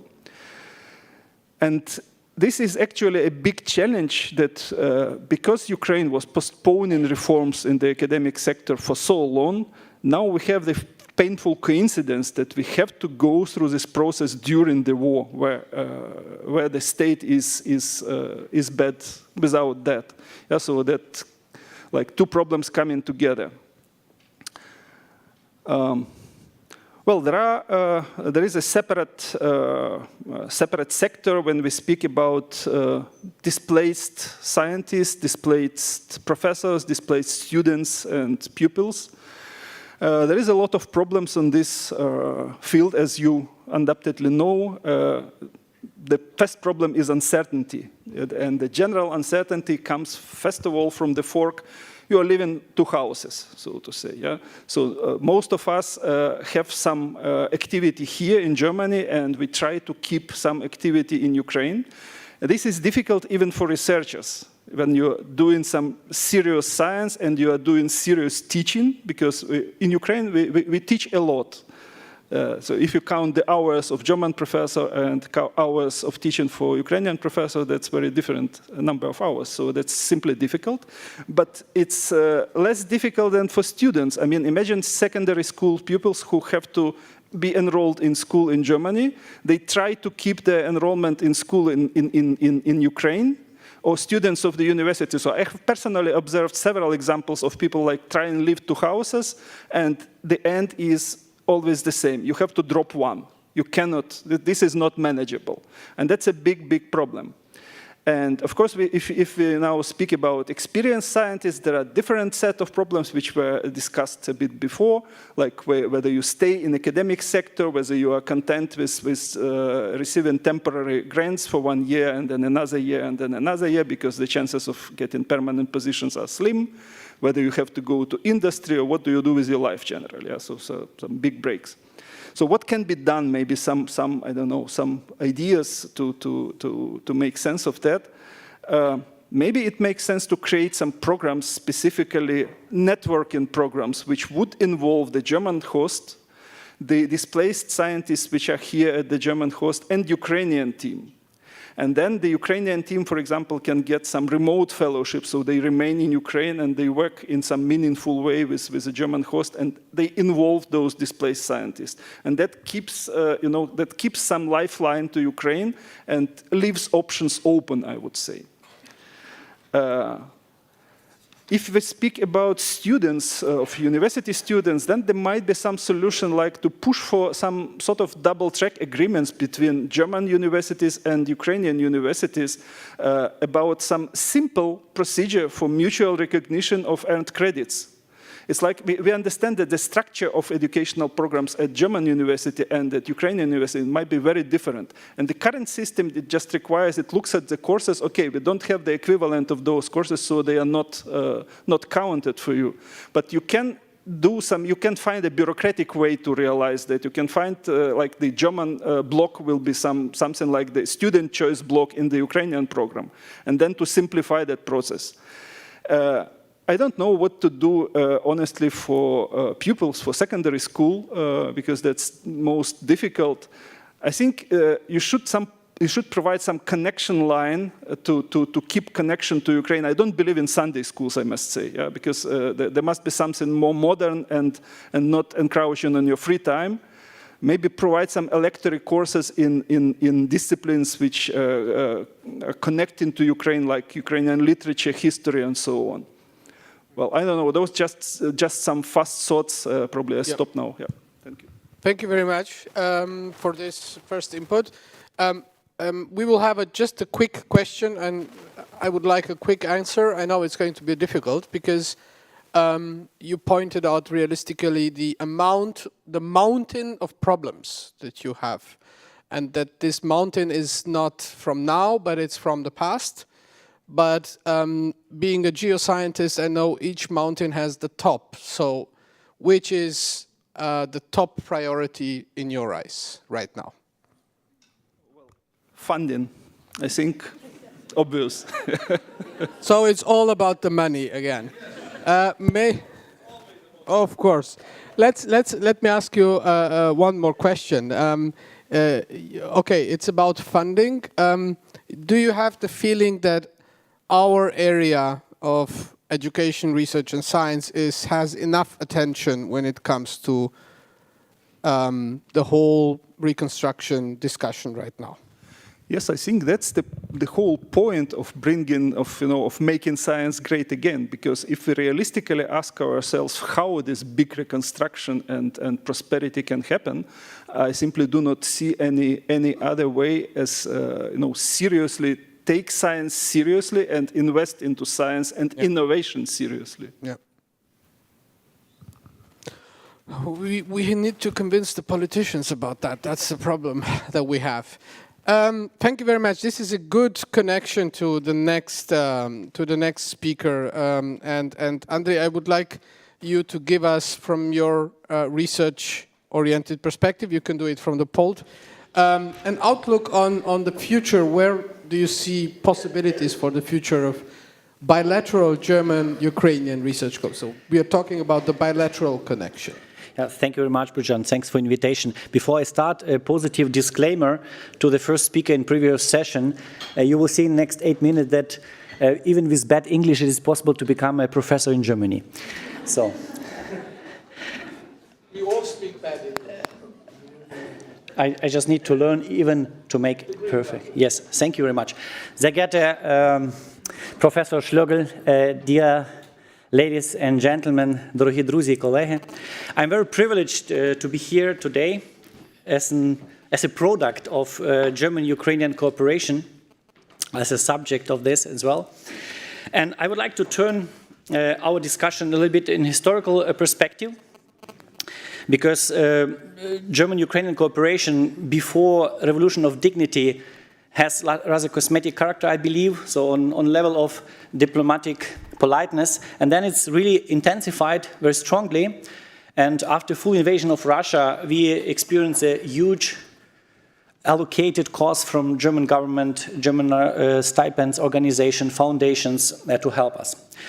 While the willingness to help is really appreciated, and it can initiate some interesting cooperations and contacts, I believe the long-term strategic cooperation needs a lot more. And what do you think, what it needs? I think the standalone indicator of successful strategic cooperation is mutual benefit. And I want to have one take-home message today from my short speech. We should think, especially Ukrainian scientists in Germany, and myself as well, how Germany can benefit from cooperation with Ukraine. I think if we can answer this question, and if we can elaborate tomorrow on workshops, can elaborate different aspects of benefits to Germany, to German government, to German country from the cooperation with Ukraine, we will build a sustainable, strategic, long cooperation. I will give you few keywords. I will not elaborate on them. They are not full, absolutely, no pretension. But there are some, first of all, we should recognize that we have different aims in this cooperation. Germany has own objective and interest. And this objective and interest is different to Ukrainian objective and interest in this cooperation. And there are a few keywords. I would like to take them into tomorrow discussion and workshop, which I will co-chair with my colleagues. And another aspect, what I would like to elaborate today and tomorrow, we should identify our complementary strengths. At eye level, we do not need to speak about help. I don't want to hear this word, at least in my session and discussion, because we do have a possibility to offer something, to also that Germany have interest in this, right? For example, IT sector, cybersecurity, aerospace engineering. I have a lot of examples where German master in aerospace engineering now are moving to Ukraine to work there, to learn what is going on there. So, and this is few words about our core of excellence. I will not speak about this complex slide, but I want to mention that it's not appearing from nothing. So this is 15 years long cooperation, including many small grants from DAAD, from DFG, from BMBF corporations, from von Humboldt, etc.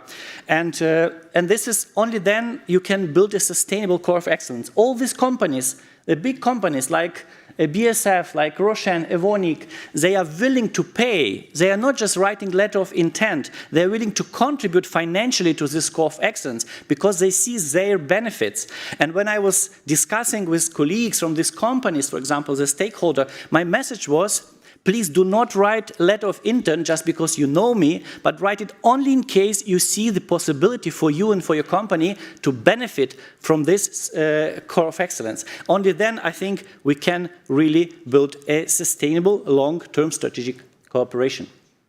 And from my own experience, we are speaking a lot about brain drain, gain, and circulation. I spoke with Oksana about brain waste, because, and it was also targeted today, in Ukraine, after PhD, the most of brains are wasted because people are leaving science, they don't have any options in industry and other possibilities, and they do something else. And then, for example, so in my career in Germany, I could get co-workers, PhD students, postdocs in my group, around of 20 persons, coming mostly with DAAD, but also with other stipends. They are professors, they are working in different German companies, etc. But it's not one-way road, right? So the people are also coming back.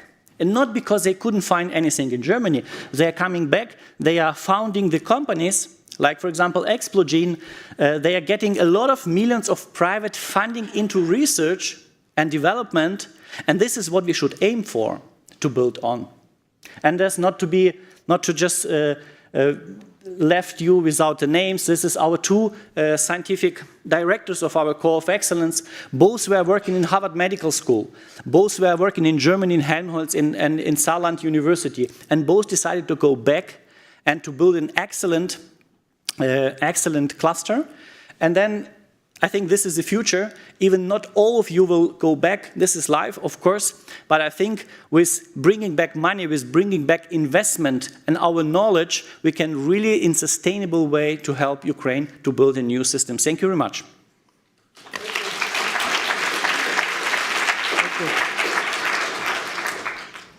Thank you very much. I think that's a good practical example of how things could work and should work. Quick question, Andre. You said about, I don't want to hear the word help. I agree with you on personal note, but I must be honest, a lot of things that we did for Ukraine was on humanitarian based. This was the initial reaction. It's, you could say, I would say typically German reaction. And now it's obvious that we need to think further. But we are a bit stuck in Germany in thinking further. You said about the word benefit.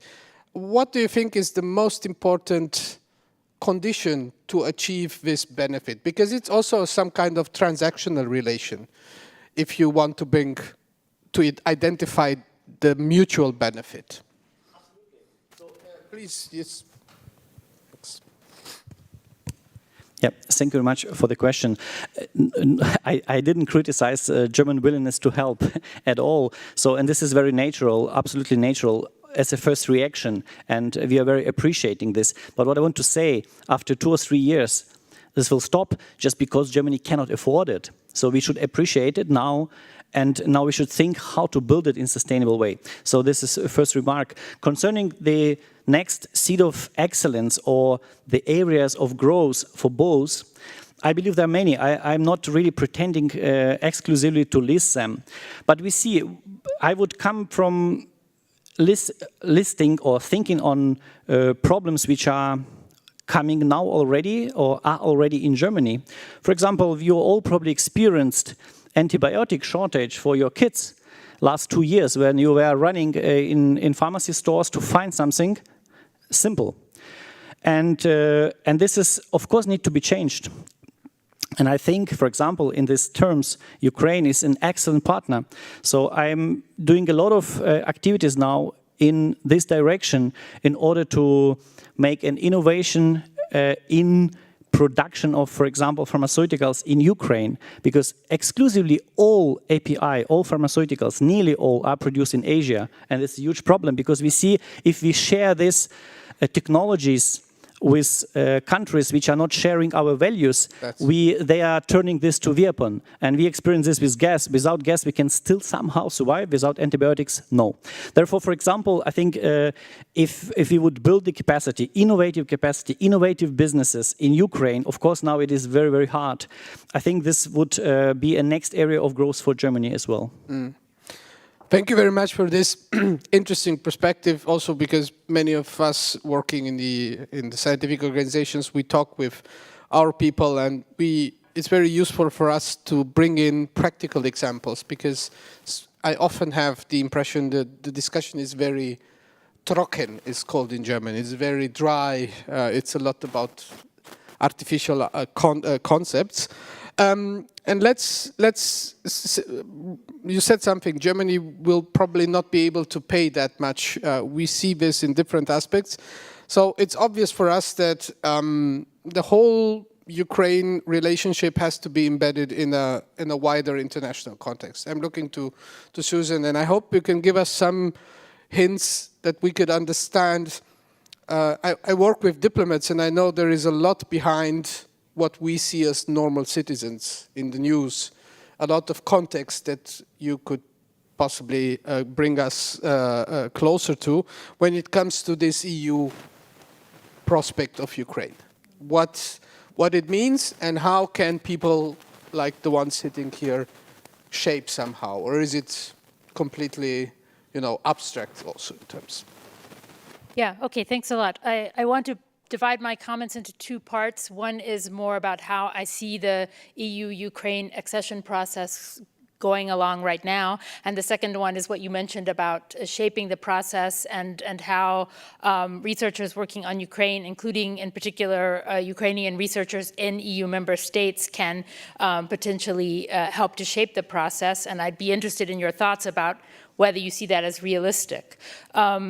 So I would say that the EU accession of Ukraine is taking place in a kind of a mix of geopolitical and reform-based logics. It seems to me that the decision to grant Ukraine candidate status in June 2022 was based very strongly on this geopolitical logic, sort of Ukraine as a victim of an unjustified military aggression by Russia, Russia as a revisionist power in Europe, and Ukrainians as courageous defenders of their territory and also of values which overlap with those that the EU claims to represent.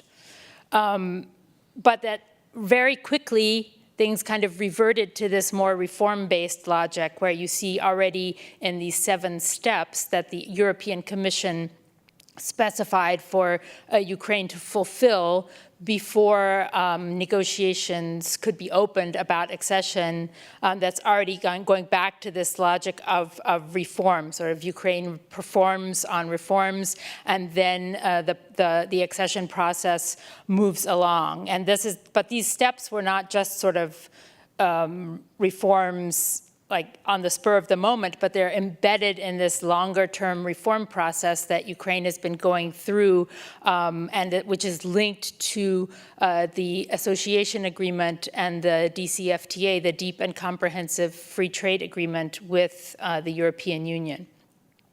So I think it took this last stage of the war since 2022 for the EU to see Ukraine and also some other candidate countries in this new, very geopolitical light, but it's taking these reform steps for further progress to be made. So, I mean, the situation is dynamic, but it seems to me that the reform progress is what's most likely to determine the further course of accession. And we hear that from EU officials who keep emphasizing that there's not going to be some kind of fast track for Ukraine, but that it needs to fulfill all of these steps, jump through all of the hoops to adopt all of the EU rules and regulations. So right now we're at the point where the decision was taken in December to open accession negotiations, and now there's a negotiating framework that's been proposed by the European Commission, and it still needs to be approved by the European Council in order to really officially launch these negotiations and start the kind of meat of the process. And it seems like this is only going to happen after the elections to the European Parliament in June. And then starting in July, Hungary is going to be taking over the presidency of the EU, which is not necessarily a propitious sign for Ukraine and for the accession, because Hungary has been the country that has put the most obstacles in the path of Ukraine so far. So I think that sort of where we are now shows 2 things. One, that there is a strong role for individual member states like Hungary to kind of veto certain stages of the process. And also there's a concern in a lot of member states for the moods in their societies. Because when you look at why people think that the European Parliament elections have to happen before the accession process can go further, you often see the argument that in some member states, they don't want this sort of Ukraine accession to be on the front pages of the media right before the elections because they're afraid that their societies don't support that enough or will see that negatively, and that this will have an impact on their election behavior. So to me, it means that this is a long-term process, like I said, no fast track, and it's going to depend in part on how societies in the different member states see the accession of Ukraine. And I think there's a need to kind of shift the narrative, and actually it fits in pretty well with what Andriy was just saying about what Ukraine has to offer, because it seems to me that right now there's often more of a sense of, yes, we've decided to accept, to have Ukraine enter into these negotiations, but Ukraine sort of taking on Ukraine is still seen often as some kind of burden. And I think that there are many fields in which Ukraine has very positive contributions to make as an EU member state. I mean, obviously, defense and security is one. Cybersecurity was mentioned. Experience in combating Russia on a wide variety of levels, militarily, but not only that. Also contribution to food security or to greater autonomy in the EU in the agricultural sphere. And then also experience with fighting corruption, through the use of special institutions, but also through a very active civil society.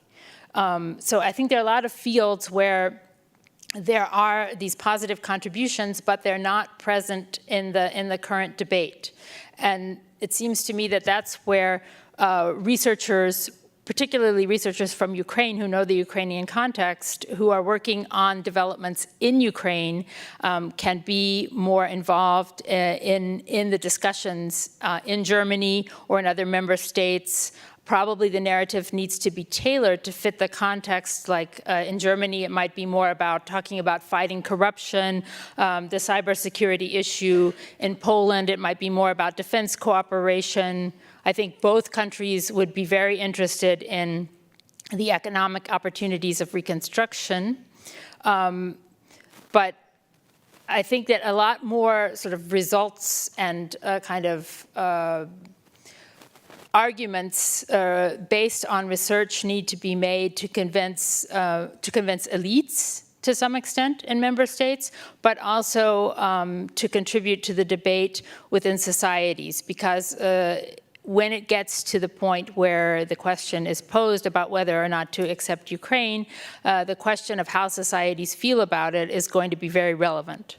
So that's a kind of proposal I wanted to put on the table. And ideally, I mean, I think it's not easy to change narratives, but it's possible. And ideally, it would be even better to embed this type of narrative, this more positive narrative about Ukrainian contributions into a larger one about a stronger and more resilient EU. So, for example, Ukrainian scholars who work on the EU can participate in coming up with ideas for EU reform. I mean, I think this is already happening, but it can happen to a greater extent to show that it's possible to incorporate Ukraine into the EU as well as other candidate countries, and at the same time make the EU more efficient and effective. Now, it's not going to be easy because there are many people out there who have a much more negative and pessimistic take. But it seems to me that it should be possible to change this narrative, and that this is also an option for researchers to become involved in. Thanks. Thank you very much, Susan. Please feel free to applaud or to comment. I wrote down while you were speaking the word narrative, because I think narrative is very important in everything, including in reforms in science, in what we are doing today.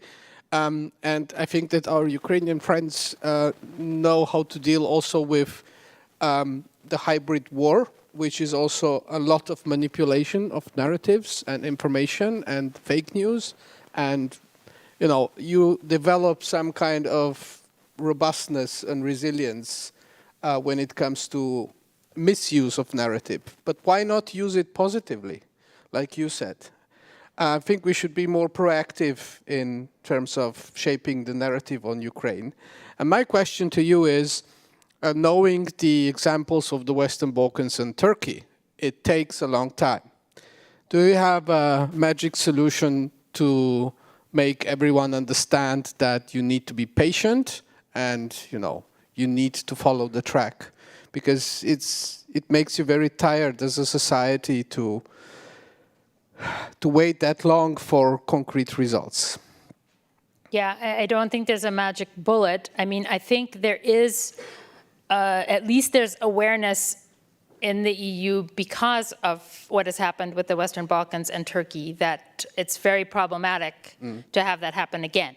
Whether that awareness is going to be enough, I don't know, but at least there's discussion about the enlargement process, about sort of new methods, about introducing different stages, right, of the accession process, so that there are kind of rewards built in along the way, and it's not just you keep fulfilling and fulfilling and fulfilling the requirements until the very end, 10 or 15 years later, and then you get the accession. But it's a more staged process. So, but I think it's going to take both on the EU side and on the Ukrainian side a lot of effort to kind of keep up this momentum and insist on these steps being taken and try to sort of market these steps, let's say, as progress, instead of just like I said, you go into the negotiation process and 12 years later you come out of it and it's done or it's not done. Yeah. Either way. So it's a lot about changing mentalities, narratives, perceptions, and then I go to our last input intervention from Shama Shadat on the way we look on Ukraine in Germany. I hope I said it right. And we look forward to your short presentation and then to the discussion on the discourses. Thank you. First, thank you for introducing me as a specialist of Ukrainian literature, which I'm not. Let's say I'm a loud propagator for Ukrainian studies, and I'm learning. Since February 2022, the world order has been turned upside down. It is a world disorder rather than a world order. Already since 2014, but at the latest since Russia's full-scale invasion of Ukraine in 2022, Eastern European studies are particularly called upon to react to the situation and to take a stand. We as Slavists are now constantly explaining the peculiarities of Ukrainian literature and culture, even those of us who have never read a Ukrainian book. We are correcting our perspective on Russian literature, we are examining languages in their changes, and we are explicating language situations. I am sure you know the question, is Ukrainian a language or a dialect? We have been answering that for years now. And last but not least, we are readjusting our research and teaching. To put it in a nutshell, since February 2022, there has been an enormous dynamization of Slavic studies as a discipline. The key concept that is unsettling Eastern European studies at the moment is decolonization. Early on in the full-scale war, the American historians Susan Smith Peter demanded that we take responsibility and decolonize Eastern European studies. In an article called What Do Scholars of Russia Owe Ukraine?, she argues that scholars of Russia should undergo a serious process of self-reflection. I will only read 2 sentences of her quote. Have we in any way taken part in the glorification of the Russian state that Putin has taken to a pathological extreme? Has our field participated in casting Ukraine as a state without a history in our own way? American researchers of Eastern Europe, just like their German counterparts, are usually trained on the history, culture, and literature of Russia. For most of us, Polish, Ukrainian, or Czech literature are just an extra competence we acquired along our knowledge of Russia. There are, of course, exceptions, but Russia is, or speaking of now, was our main focus. Like Smith Peter, many Ukrainian or Polish researchers, journalists, or writers demanded, or are demanding, that the West should get rid of its fascination with Russian culture and stop viewing Eastern and even Central European culture through the Russian lens. Decolonization is trying to do exactly this, to move its perspective from Russia to Ukraine, Belarus, or Kazakhstan. First attempts to apply post-colonial theory to Ukraine were made already in 1992 by the Ukrainian-Australian literary scholar Marko Pavlyushin. From 2000 on, post-colonial theory became more popular in Slavic studies. But only after the beginning of the Russian full-scale invasion of Ukraine did post-colonial theory become urgent and found its practical application in the form of decolonization. While Eastern European studies in Germany are trying to keep the balance between their traditional preoccupation with Russia and their newer focus on Ukraine, this focus of decolonization has a longer tradition in Ukraine itself. Since the end of the Soviet Union, Ukrainian scholars have reflected upon their relation to the Soviet Union and to the Soviet-Russian heritage, and they have been trying to free themselves from this burden. One prominent literary scholar working on the decolonization of Ukrainian culture is Vera Acheeva from the Kiev Mohyla Academy. In 2021, she published a book that analyzed the imperial relationship between Ukrainian and Russian culture. At this point, I would like to ask a number of questions in regard to decolonization of Eastern European studies. Some of these questions were raised in an interesting conference I visited last year in Vilnius. The conference was devoted to the decolonization of education and research in Belarus and Ukraine, and the presentations touched upon important aspects of the reorientation of Slavic and Eastern European studies. First, how did education support imperial projects and colonial dependence? Decolonization involves uncovering colonial processes of the past and reshaping notions and mental maps of the present. Kate Antonovich from Pennsylvania State University argues, Belarus, like Ukraine, was subject to multiple empires, which, in turn, demands a multi-perspective approach. How did the Russian Empire, the Soviet Union, but also the Polish-Lithuanian Commonwealth shape Ukraine and the Ukrainian narrative? Historians like Timothy Snyder from Yale, for example, pay attention to this multifaceted imperial past. Second, Tatiana Kulakevich from the University of South Florida sees the presidential election of 2020 in Belarus and the Russian aggression against Ukraine in 2014 and 2022 as critical junctures for the respective countries in the direction of national pride and of a desire for democratization. Here I would ask how we can support nation-building processes in countries in transitions before the crisis occurs. How can we establish an early warning system in academia, and how can we react quickly to the situation? Should universities organize crisis centers for situations like this, which seem to occur more often lately? And, of course, this leads to the question what Ukrainian academia expects from us after the war will be over. How can we help to rebuild Ukrainian universities without imposing our ideas on them? That is, without colonizing them once again. Third, Saida Massoud from the Central European University pointed to an aspect of post-colonial theory that we have to take into account when we think about decolonization: epistemic violence, or as Massoud calls it, epistemic control. Colonization and empire, she writes, were not just about power and economy, but the epistemic control of the minds of the dominated, especially the highly educated. The intellectuals are caught between what they learned by the colonizers and their own world. How, we have to ask, do Ukrainian intellectuals navigate between the Russian or Soviet past, Western ideas, and their own national heritage?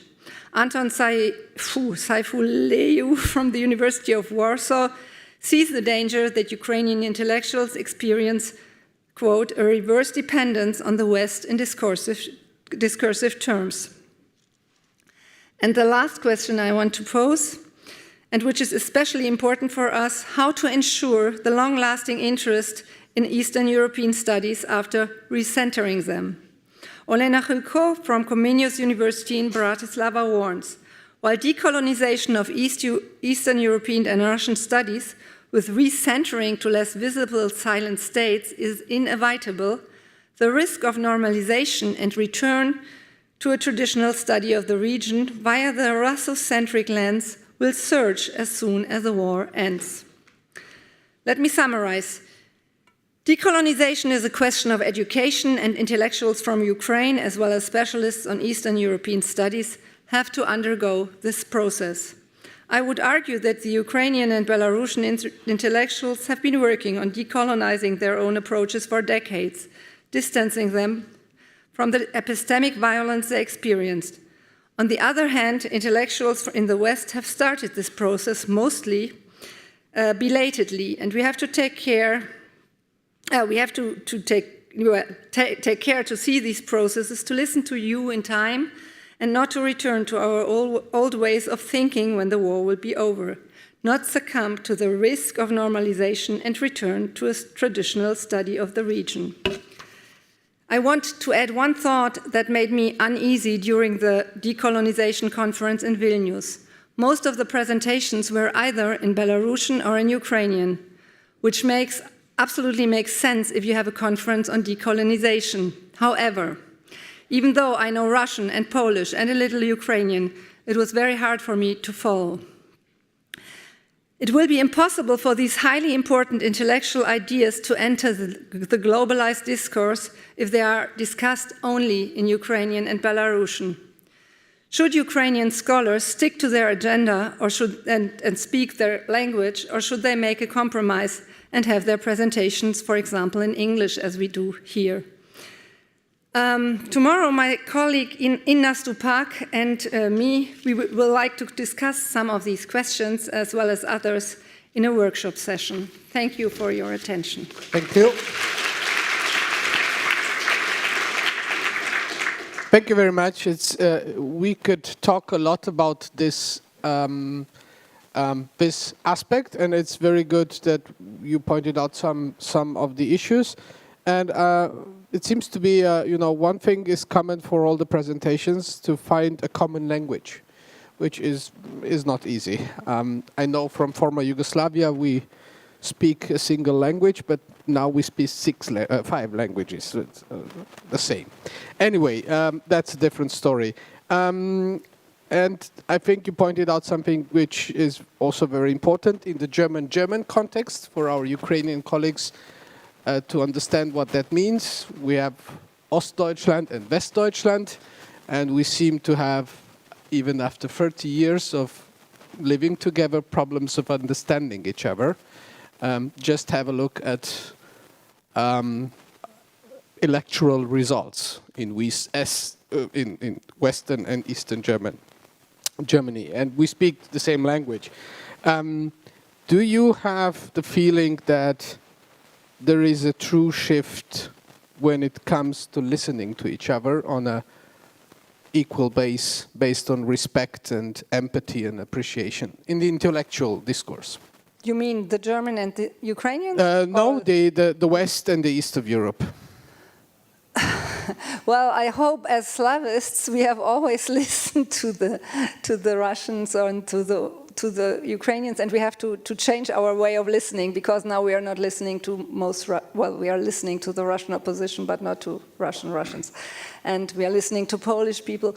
But I think in society it's more difficult. In the beginning of the war, there were a lot of articles written in newspapers or magazines, like, for example, Szczepan Twardoch, the Polish author, very well-known Polish author. He wrote an article that was published in Frankfurter Allgemeine Zeitung. It was called Schluss mit Westsplaining, Stop Westsplaining. And he said the West doesn't listen to Eastern or Central Europe because we have never had the experience of the Soviet occupation.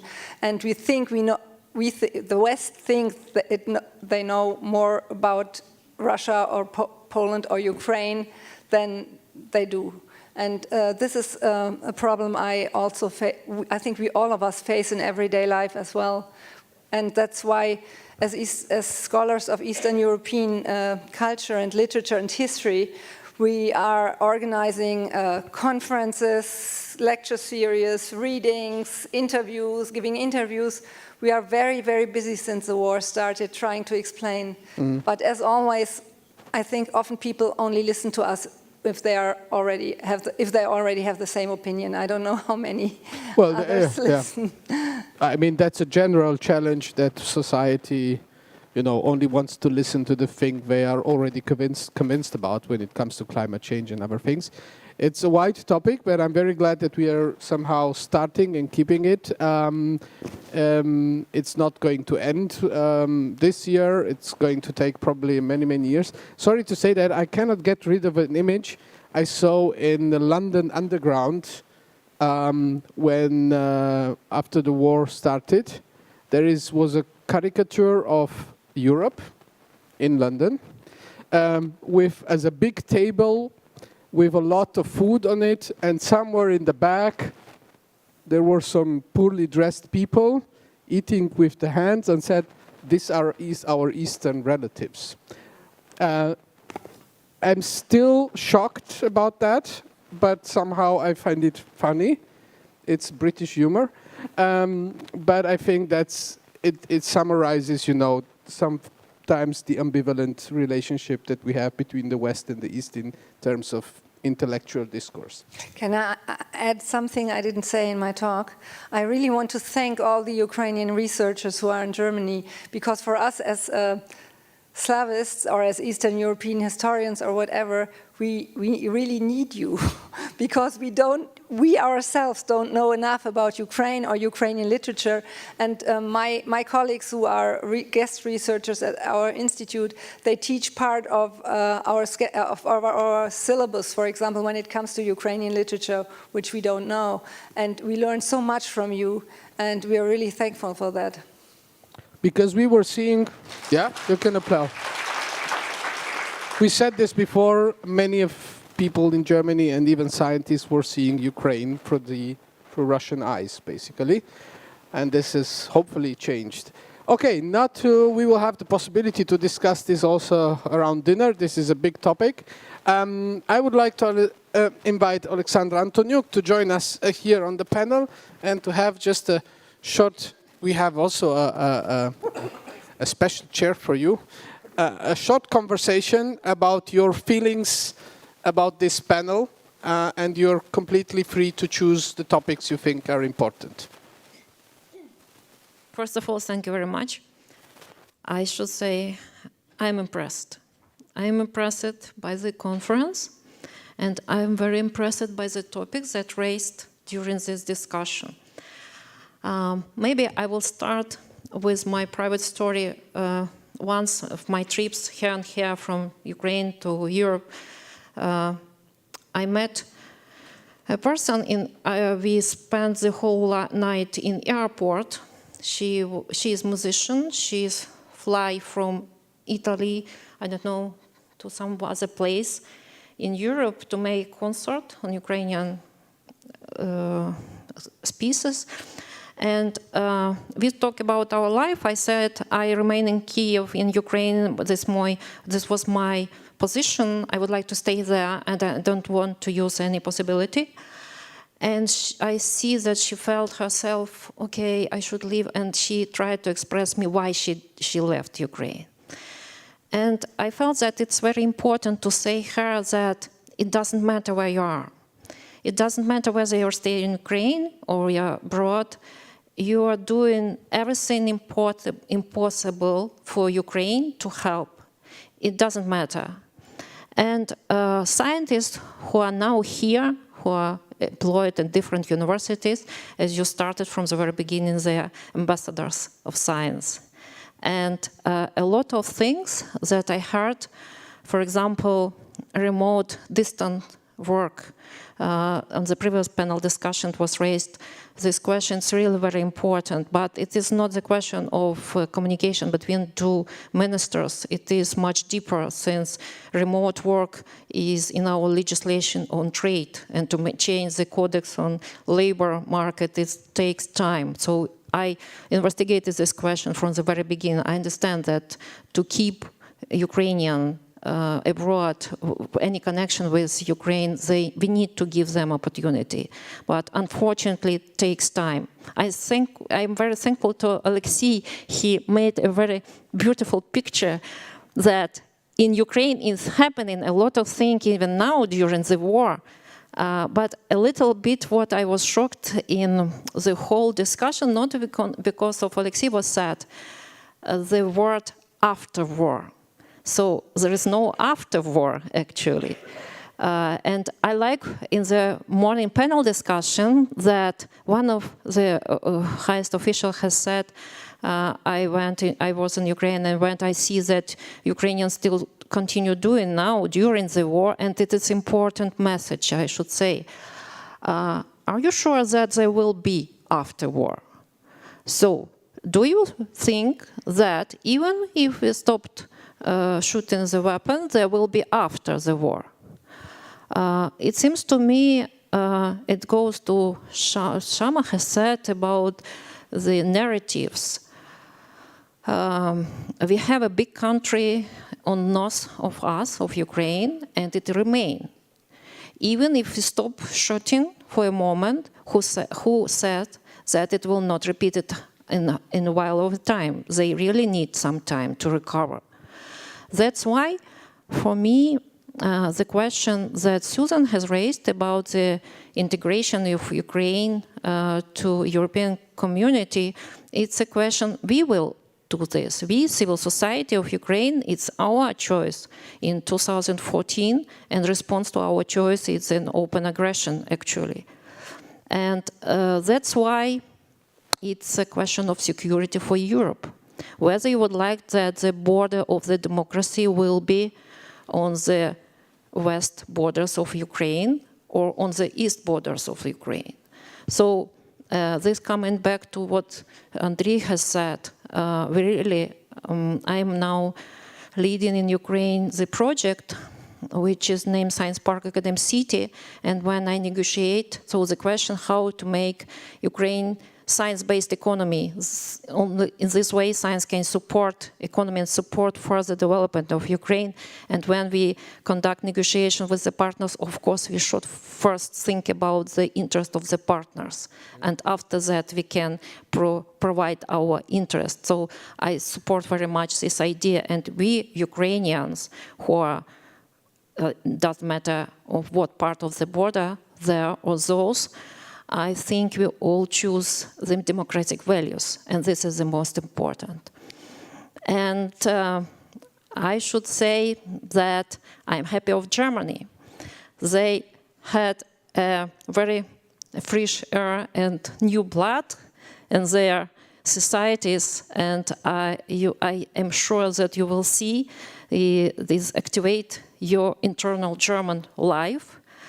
And I should say that Ukrainians, they are very demanded.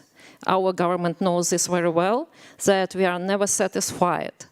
We always want better, and even the last indexes shows us that inflation coming slower, the prices coming higher, but inflation comes lower, but we are not satisfied with that. We always want better. So let's do it better, not for us, but also for the world. Yeah, thank you very much.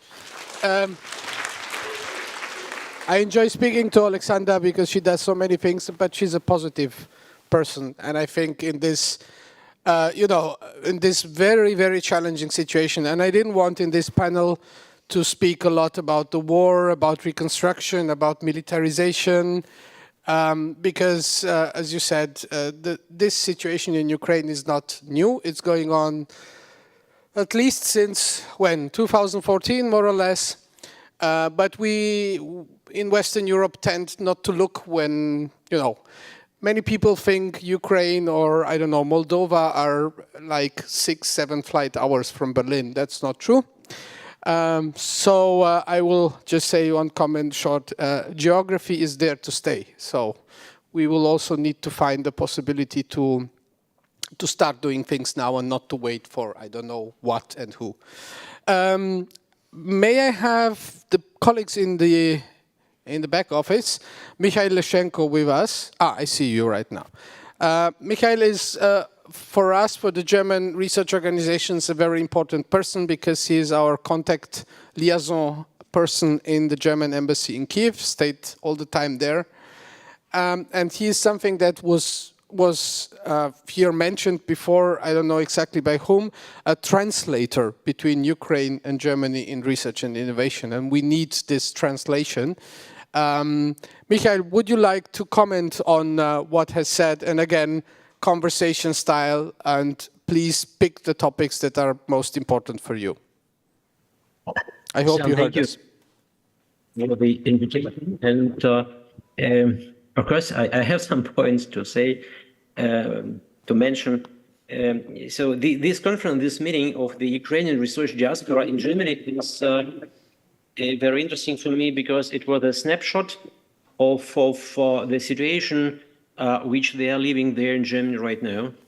It's I have learned from the previous panel a lot about the ongoing problems, but one issue which I would like to mention, and many speakers have mentioned already, the importance of academic exchange. I'd like to stress academic exchange in person. We all we knew the situation, the present situation, and all difficulties, these traveling restrictions, and so on and so forth. But I'd like to stress that exchange in person is very, very important. We have seen during just after the events in March 2022, when the Russian troops have left the north regions of the country, the first visit of the European politicians to the country. It was very important to build the picture and to bring this picture back to Europe, to Germany, especially in our case.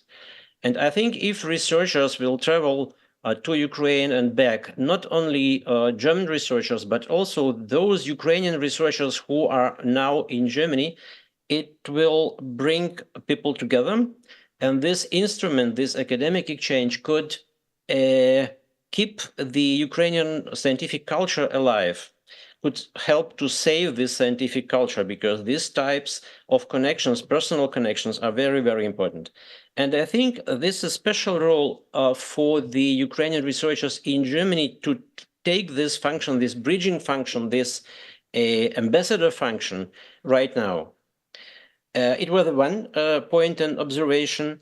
You, I think, during our panel has mentioned the point about the changing mentality, changing narratives, changing of paradigms. And the colleague, also Andriy Luzhetsky, has mentioned, made a sentence or stress on the point, collaboration has only the chance to survive when both sides have benefits from that.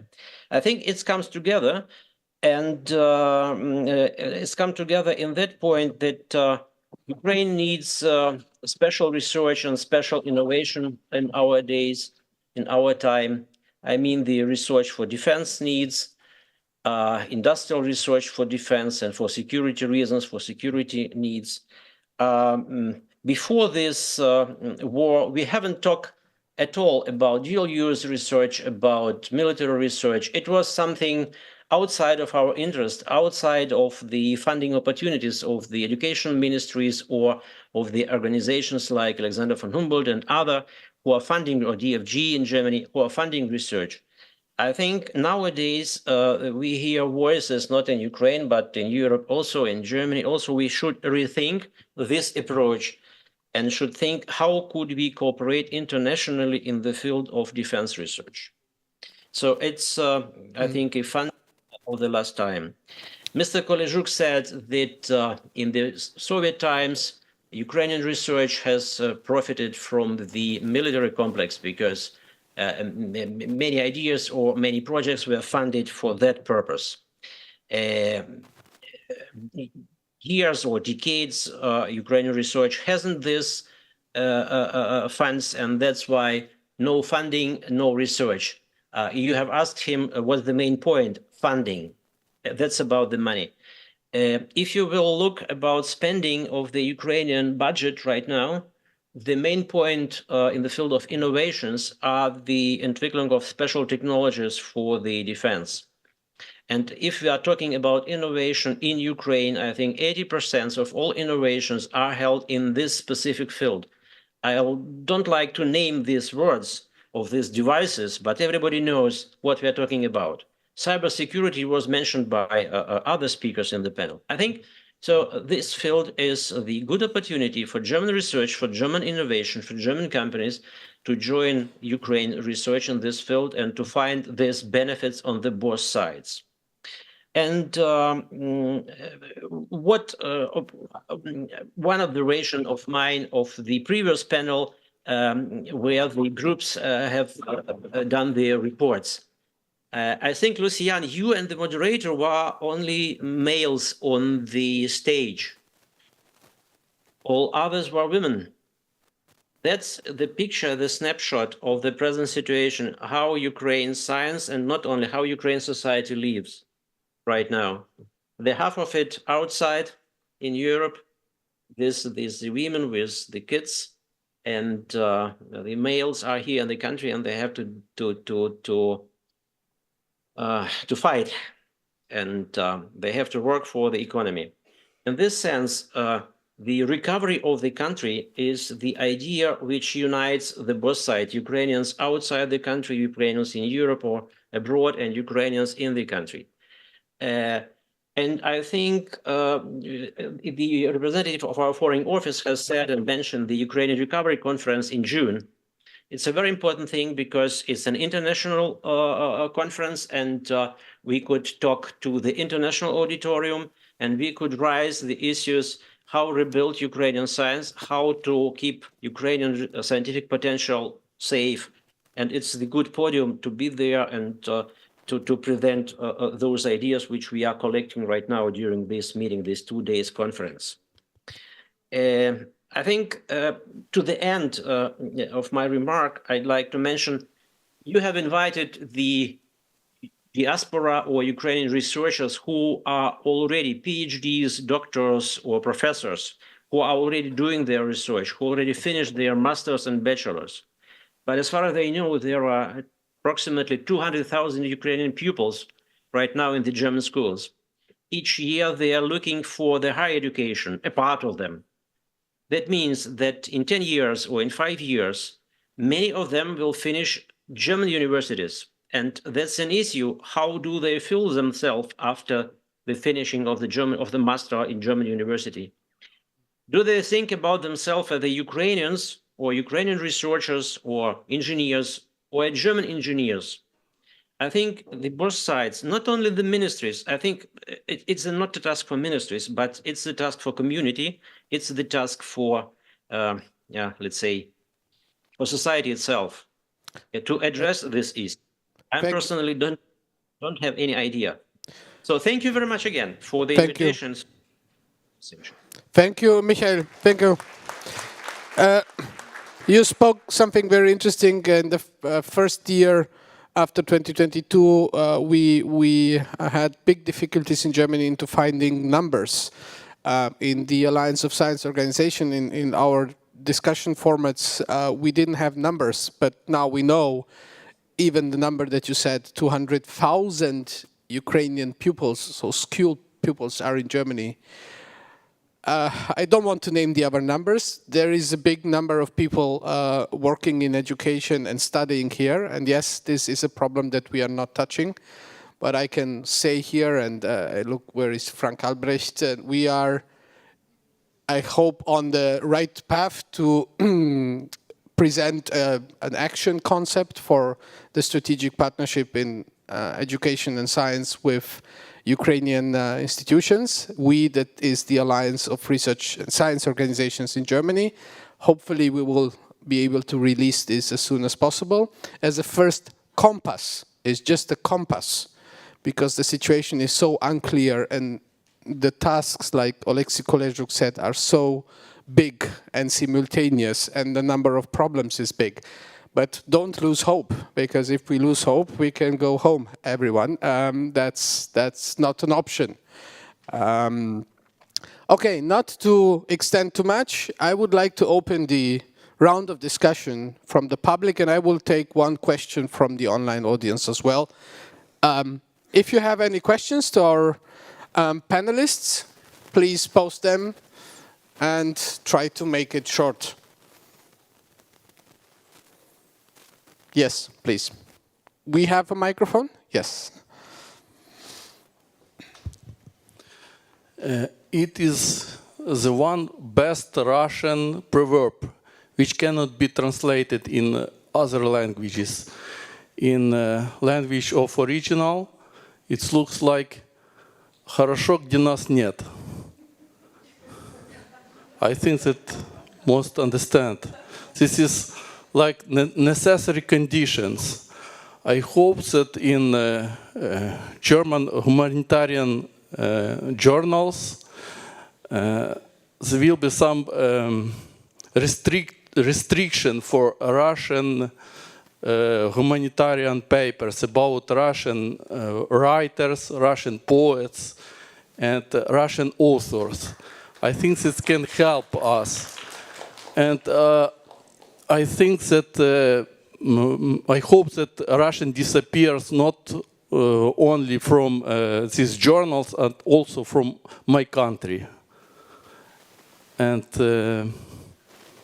I also asked one of our speakers about this and about these journals, and I hope that these Russian writers and this Russian propaganda disappear from German journals.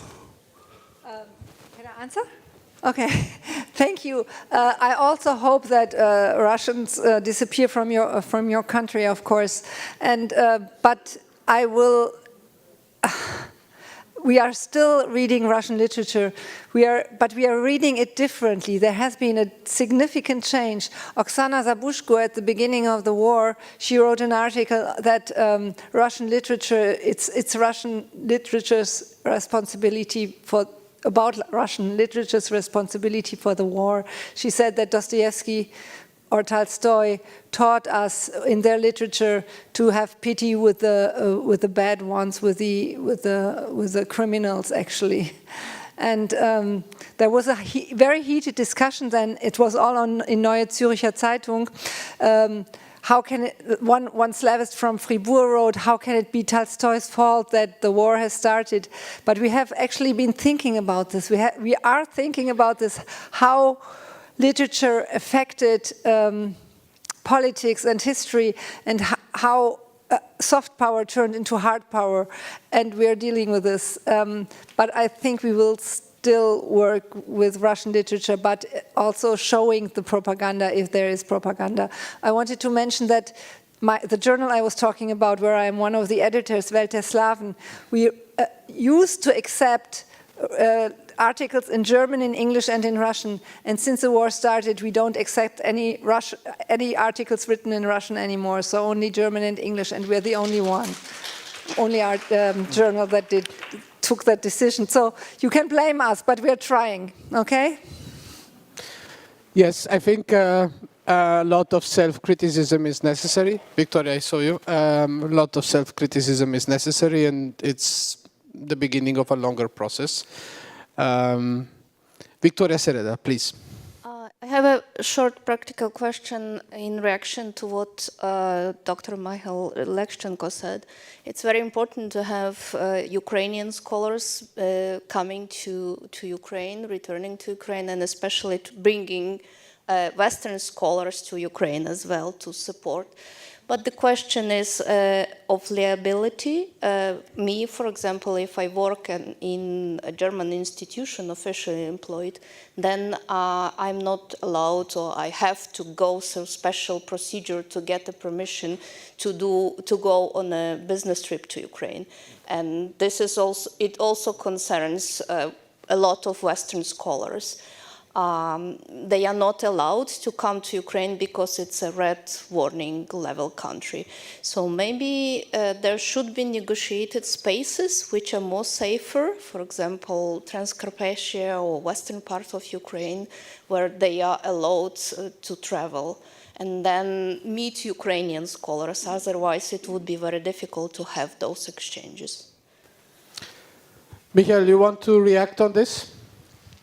Yeah, very short. So thank you very much for the question. We are aware about such a situation. So, but there is no general solution for that. The main regulation from our foreign office you can read of our homepage, and there is the war region. That's why, as you said, the red line is there. But we have a lot of visitors, especially professors of different institutions who are visiting their counterparts in the country. How do they are doing that? Please ask them. They can travel out private and so on and so forth. But we have a lot of visitors. We have a lot of German professors, researchers visiting their counterparts in the country. In Kiev, we know such groups in Kiev also. It depends on the person.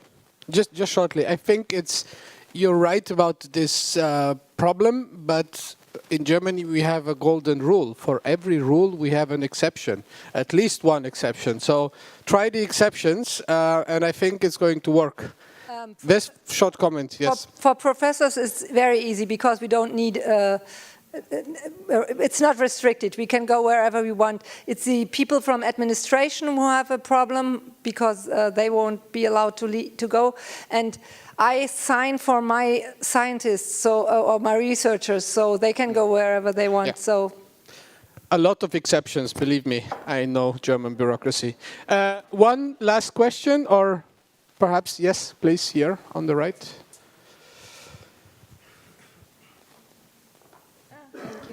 Thank you. My name is Daria, and I represent theatrical culture, performing arts from Kyiv National University of Cinema, Theatre and Television. And it's rather comments. First of all, I want to thank, because on this second part of our plenary session, I heard such a discipline as culture and arts. So, because in the first part more about humanities, and now we are talking more precisely. And also, I want to support this idea and to thank that. It was mentioned that it's very important to listen into and to know more about Ukrainian language, culture, and so on. And I want to depict it with such an example, a case from my own experience, because I met a well-known director from USA, and he said, for me, Russian culture was associated with the three things: Musorsky, a movie by Eisenstein about Potemkin stairs, and Chernobyl. And when he discovered for himself that all of these things are related with Ukrainian culture and Ukrainian society and Ukrainian background, he was deeply shocked and impressed. And I want to encourage you to go on together with our European colleagues and to show the strengths and the history of our own Ukraine identity, and particularly art and science. And also I want to make such a comment that we were talking a lot about decolonization today, and during our session was a presentation in Ukraine, such a project which is called a decolonization vocabulary or dictionary. And it's a big project supported with the Goethe Institute, with the House of Europe, and I encourage you to pay attention for it, because it's a separate website and a separate page in Instagram, and there are a different point of view and different perspective about decolonization, which glossary and vocabulary, which is created right now during the war, not after, but during, and reflect all the problems which appeared much more early than 2022 and even 2014. Thank you. Thank you very much. I think you made a very good point about negative stereotypes. And from my personal migration experience and from the Balkan experience, I can say you reach one point where stereotypes are turned into compliments. And I really hope that in the case of Ukraine, stereotypes will become compliments. Yes, Chernobyl, okay, that's another thing, but we learned in Germany a lot from Chernobyl, and we gave up nuclear power right now. So that's by the way. So you see, there is a transfer of knowledge and narratives. One last question from online. I don't know who wants to put Igor or Gana or Anastasia, you want to address one question? Or I hope you hear me, because we have some... Yes, that's all right. I can hear you very well. If I may, one question to the audience sitting in Germany. Thank you very much for the invitation. It's a great honor for me to be today with you, because, you know, we are very fresh and very new established Horizon Europe office in Ukraine. We are newcomer in the big family of Horizon Europe offices in European Union countries and associated countries. And my question is to the audience. Well, we will talk about a lot today about the funding, about research, about the problems, but we also like to remember that we have new opportunities through the Horizon Europe program, and our office will support your activity. If you need to be more active, to strengthen your activity, just remember that if you need to find additional funding, not from the state, because you're thinking about the external sources for your research and innovation activity, just try to apply for Horizon Europe program calls and just try to be the winner. Remember that first step is very difficult. You can apply 1 times, more times, 3, 10, and finally you will get funding. Remember about that it's very, very difficult way. It's not very easy to apply, but it's very helpful and useful for you. Remember about it. It will help Ukraine to recover after our victory. Thank you. Thank you. I think it was encouragement, and I take this to bring the panel to the end. We are a bit late, but yeah, I think the topic is very important. One last key message from each of you that you would like to give to the audience. Really, one key message.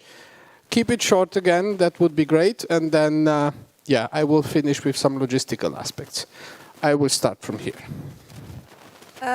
In order to establish Ukrainian studies at German universities, I just want to mention, well, anyway, we need support from politics, actually, because we need funding, we need secure funding, and we need funding.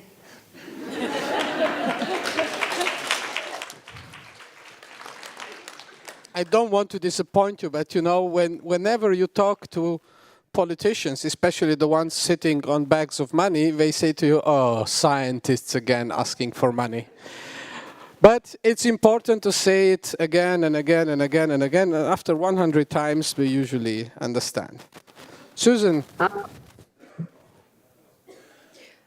I guess I would also pick up on the political angle and say that, I mean, I talked more about influencing opinions in member state societies, but I would say that it's also very important, particularly here in Germany, to try to work on the narrative and that's present in the political sphere, because I think actually when Alexei said, a lot is being done, but it's still not enough. I thought about the German approach to Ukraine, and so I think that it's the same situation. A lot has been done, but it's still not enough, and so it's necessary to keep up the pressure for more. Thank you. Very precise. Alexei Kolezhuk. Well, I would like to reiterate the point about funding, but I would add funding and coordination.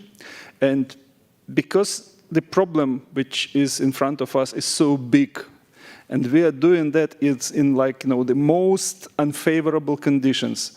It's just, that maybe if I put it in a negative form, if we do not get the support we need from the politics, from the funding, I mean, this cannot be done.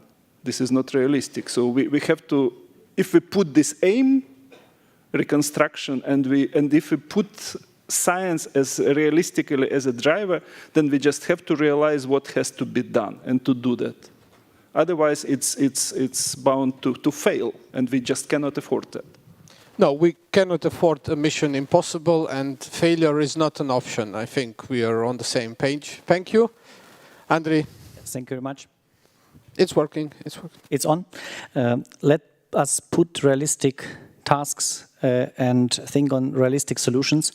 Not all of you will go back to Ukraine. Many of you will stay in Germany and Europe, like myself. But we don't need that you go back to Ukraine. What we need is that your knowledge, your connection, your innovation ideas are going back to Ukraine. Like in our case, for example, and we are creating there also the added value.